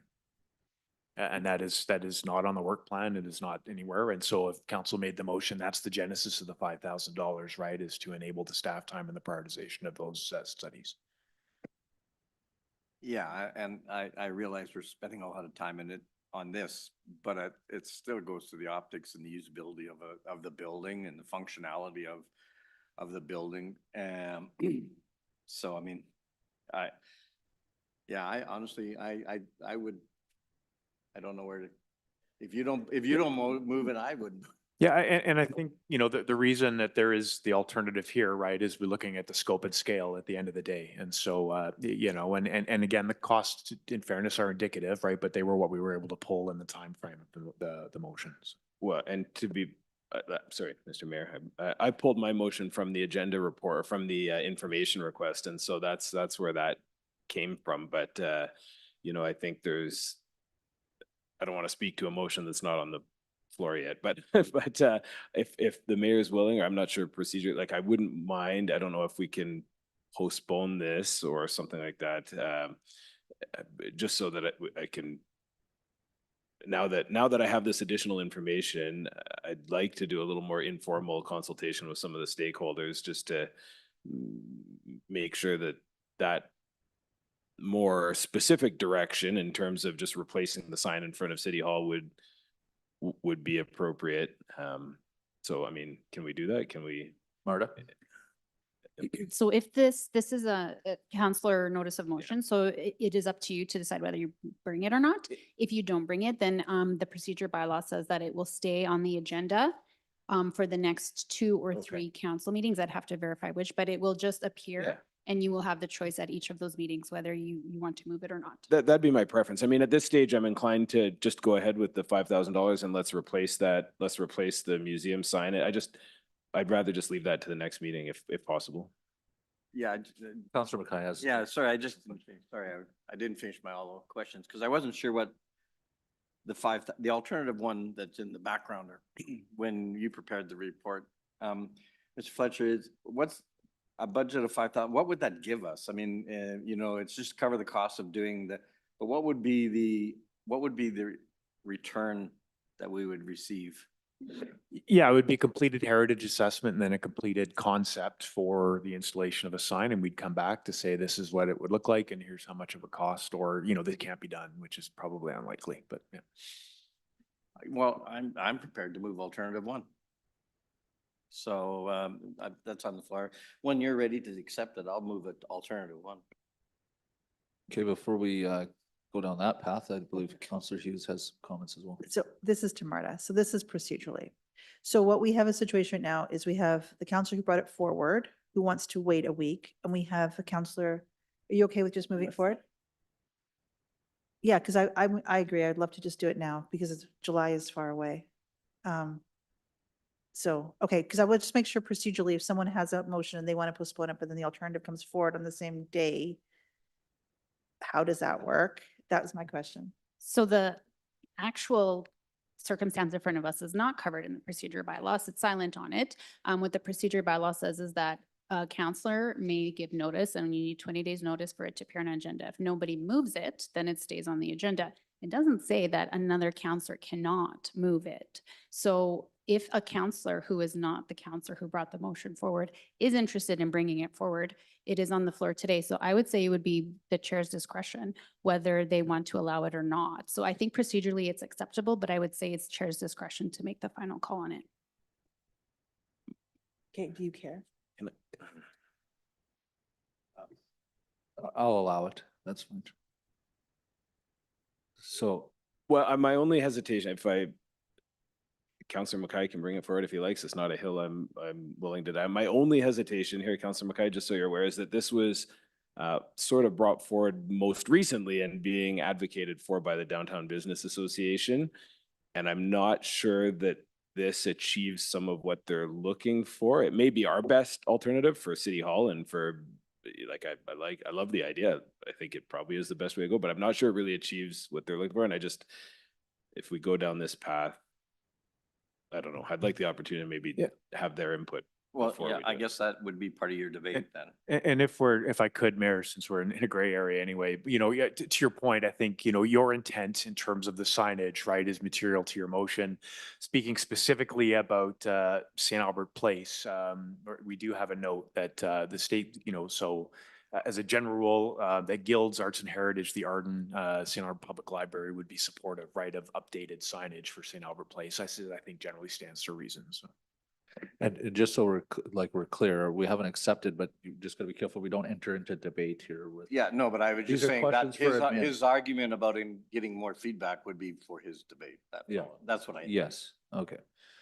So just so I'm clear, Marta, then if we have a councillor who wants to bring forward alternative 1, we can do that now. That's correct. I believe it's permissible if the chair is okay with it. Yes, okay. Is that what you'd like to? Yeah, I'll do that. Okay, do we have any other questions for administration before we move forward? No, okay. Do we have language for? Yeah, alternative 1 was in the agenda report, so we'll just put it up on the screen. I believe that's the one where we're gonna approve up to $5,000. We'll just, put it up on the screen. I have it in front of me here. I just want to make sure it's Oh, there we correct. I can read it off of that, Mr. Mayor.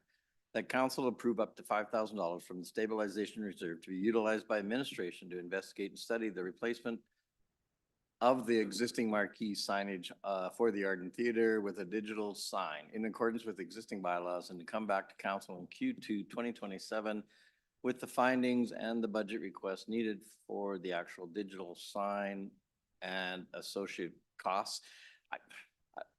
How about, what about alternatives? That just seemed clunky there. Can I also just ask about the timing? Like, do you actually need a year for this? Yeah, I was just gonna. Can you get it done?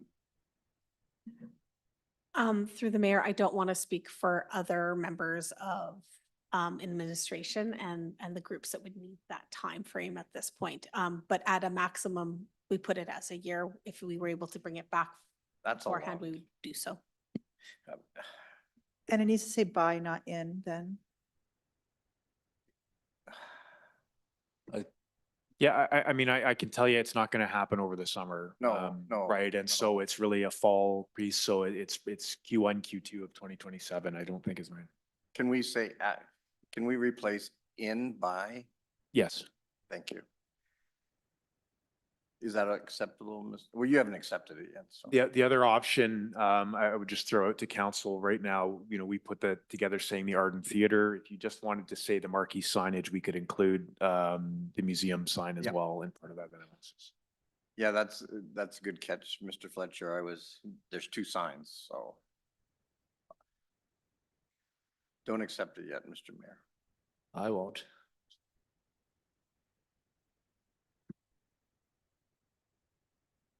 Who wrote the procedural bylaw anyways? Council approved it.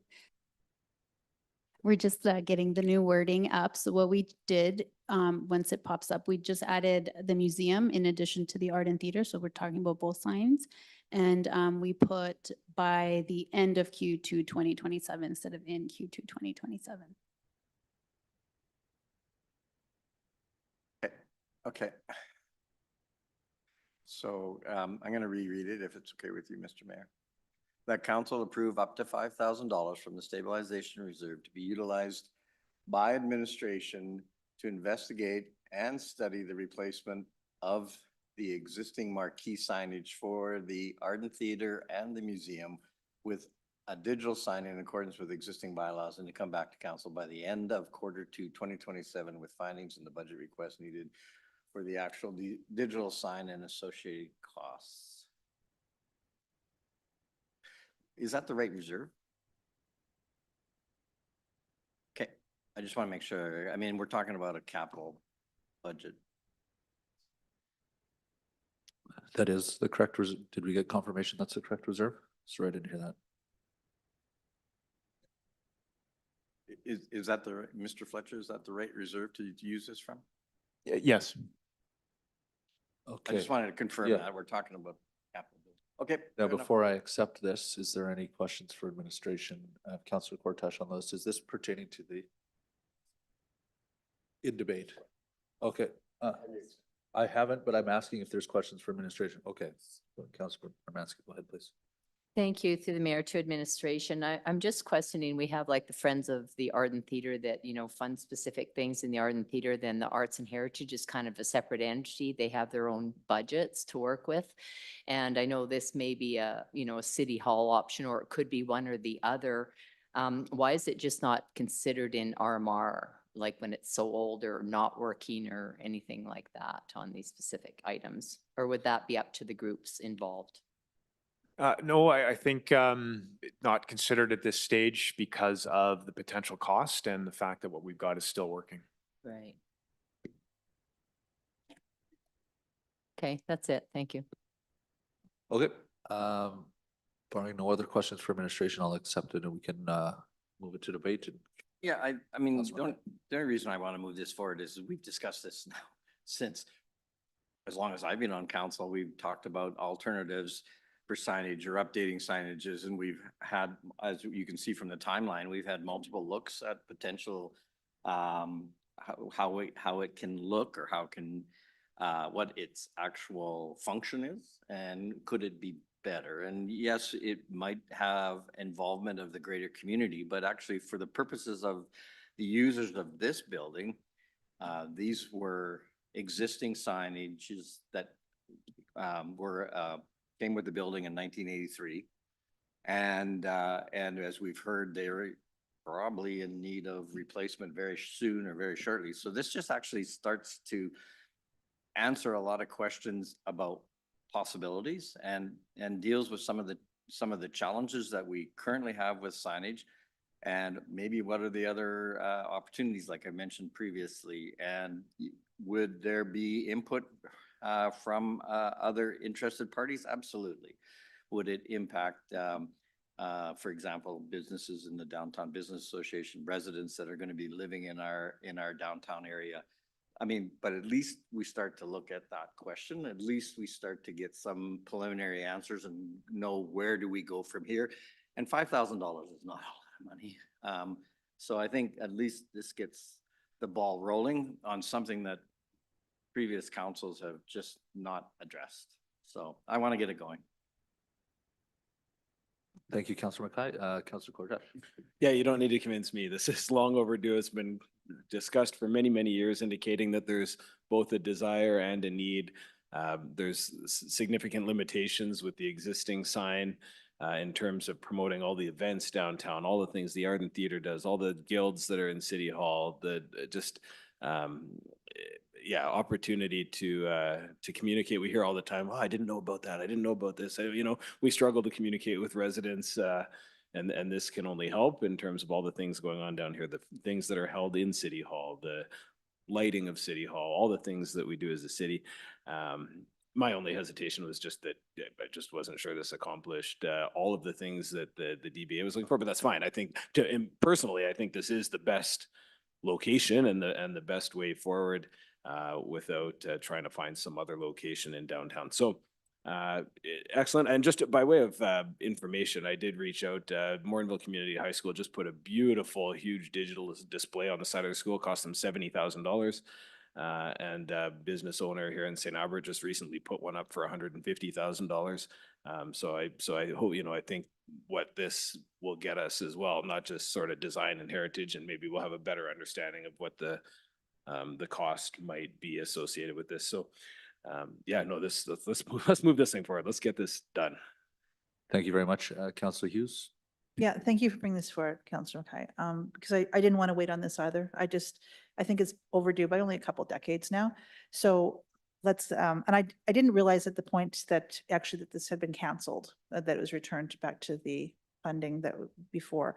So I think we can achieve this affordably. And I also think that this gives us an opportunity not just talk about the art. We can talk about the events, the library, things can be flashing. You can also have things where it says, not flashing, but interchanging. You can also have things like your tax bills are due this month. Any other type of information that City Hall wants to portray can also be presented on here. So there's a lot of opportunities here for just improved communication with residents as they go by and give them actually a reason to come in if they didn't have one before. So there's a huge opportunity here. And when I looked at this and I saw the alternate locations, I'm like, I don't need them there. I just need it where it currently is to highlight what we have. So I'm looking forward to actually seeing the solutions being brought forward as quickly as we can. I know that summer is going to be out, and that's also why we're doing this now, just so we just get this on their plate for the fall.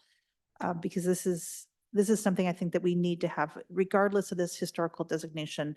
There must be solutions to move forward and actually move this forward into the next century and not just continue to exist in 1983 when this was officially built, or 82 or whenever it was. The realities of how we can improve our communications needs to be recognized and not just continually say we need to have historical designation and therefore we can't do it. So I'm looking for how we can achieve a yes here and not a reason for a no. That's it. Thank you very much. Councillor Bermansky. Thank you. I have a little bit different perspective on this one. The goal is always to get things to a yes, but the $5,000 we're spending on this really gets us nothing other than a report on what kind of signage would be useful. The other consideration for me is there's a lot of people that in fact don't like digital signs, and we've got digital sign as the only focus in this one. So you may be seeing that big digital sign on the side of City Hall at the seniors over there or Homeland Housing, it might be flashing. I would like to see a plan for downtown that the correct lighting in the correct locations works with, and probably a little bit further down the road than where we're at now. But I do see the need. We have heard from administration that the signs that, estimations are high in that, in that road going forward. So I think that this report is probably, although very, very late in time, premature for what we need in total, which might be Councillor Coratash's further investigation with downtown, as well as our development downtown progressing and seeing where those signs should be best situated so they're not flashing in people's windows who live there. Thank you. Thank you for that. Councillor Patrick, please. I'd like to thank Councillor Cortash for bringing this conversation forward today.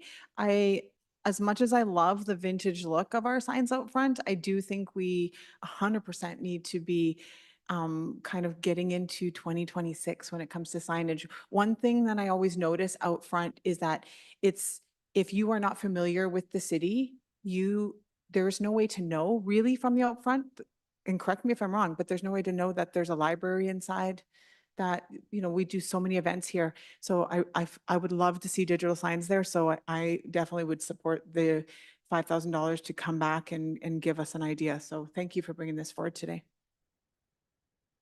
Thank you very much. I'll just add that I agree with the comments that are made. I think this pushes it forward. I think we need to get into the 21st century here with the signage that we have, better utilize it's more efficient, and should yield a significant benefit to the building and the events that are held here. So unless, Councilor McKay, would you like to close? No, just with technology is developing so quickly. I mean, as somebody that this age and what I've been able seen, Dr. Murdoch would sit up there and look at technology and see what he's seen in his career and his lifespan. So,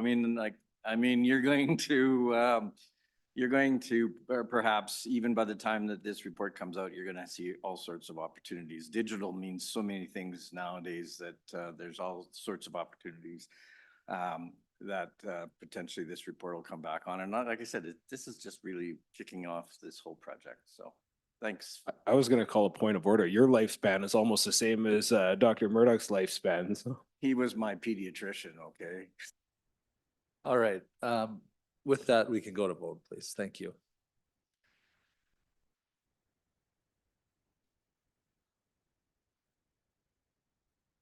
That motion has passed 6-1 with myself, Councillor Clark, Councillor Hughes, Councillor McKay, Councillor Patrick. Oh, what happened there? Councillor Bermatsky voted against. Thank you. I'm going to ask for a 5-minute recess here just for I need to bio break here.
Counselor Pat. Just had her, now we lost her. Okay, let's get rolling. Thank you. All right, we're gonna move on to 11.4. Regarding council motion 26-022, regarding the installation of veterans banners in the downtown area, as brought forward by Councillor Hughes. All right, so we needed to waive the 20-day notice of motion period. So that the 20-day notice period requirement in section 119.9 of the procedural bylaw be waived. Thank you very much. I don't think we'll have any question. I know for administration regarding this, so we can go to vote here.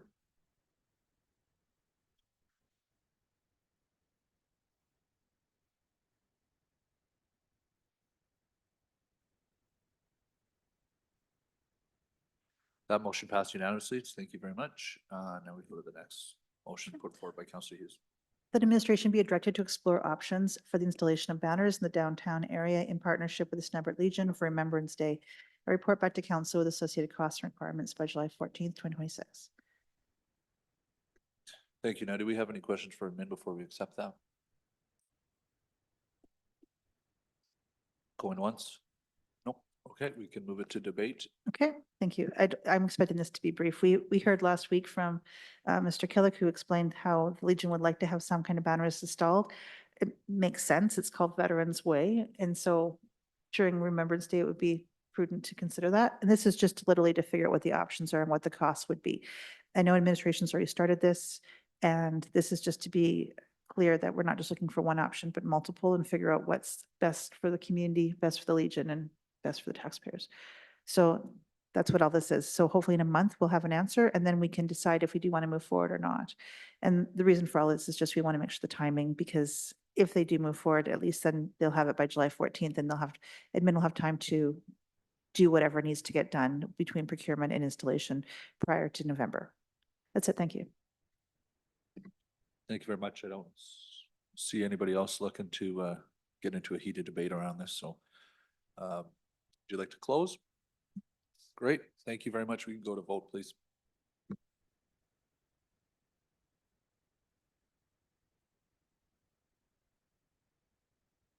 Pardon me, that motion passed unanimously. Concluding our council motions for the day.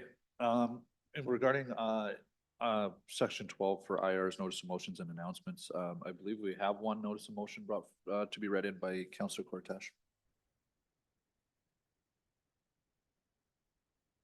Thank you, Mr. Mayor, and that's could administration please provide an update with respect to downtown sidewalk deficiencies, specifically what's the current service level expectation for the various spot repairs that are required, and whether downtown sidewalks are currently included in the RMR sidewalk repair replacement program, and whether additional resources or capital charter are required to make the necessary stopgap repairs that are needed downtown. Thank you very much. Oh, and pardon me, I believe there is an IR. No, that was an Oh, IR. that's an IR, Yeah, not that's a all notice of good. motion. My apologies. Thank you very much. The only announcement I have is that, as I briefly mentioned, I participated in the amazing race put on by Blackmore Real Estate on Saturday. It started downtown just across the Children's Bridge.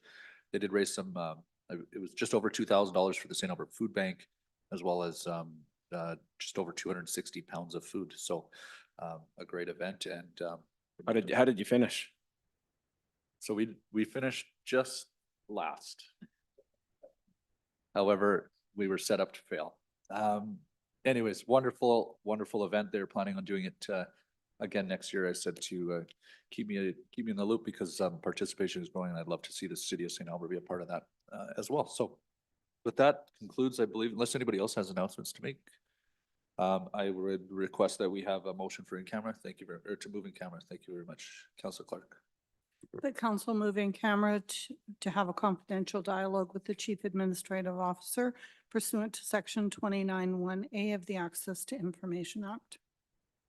Thank you very much. We can go to vote, please.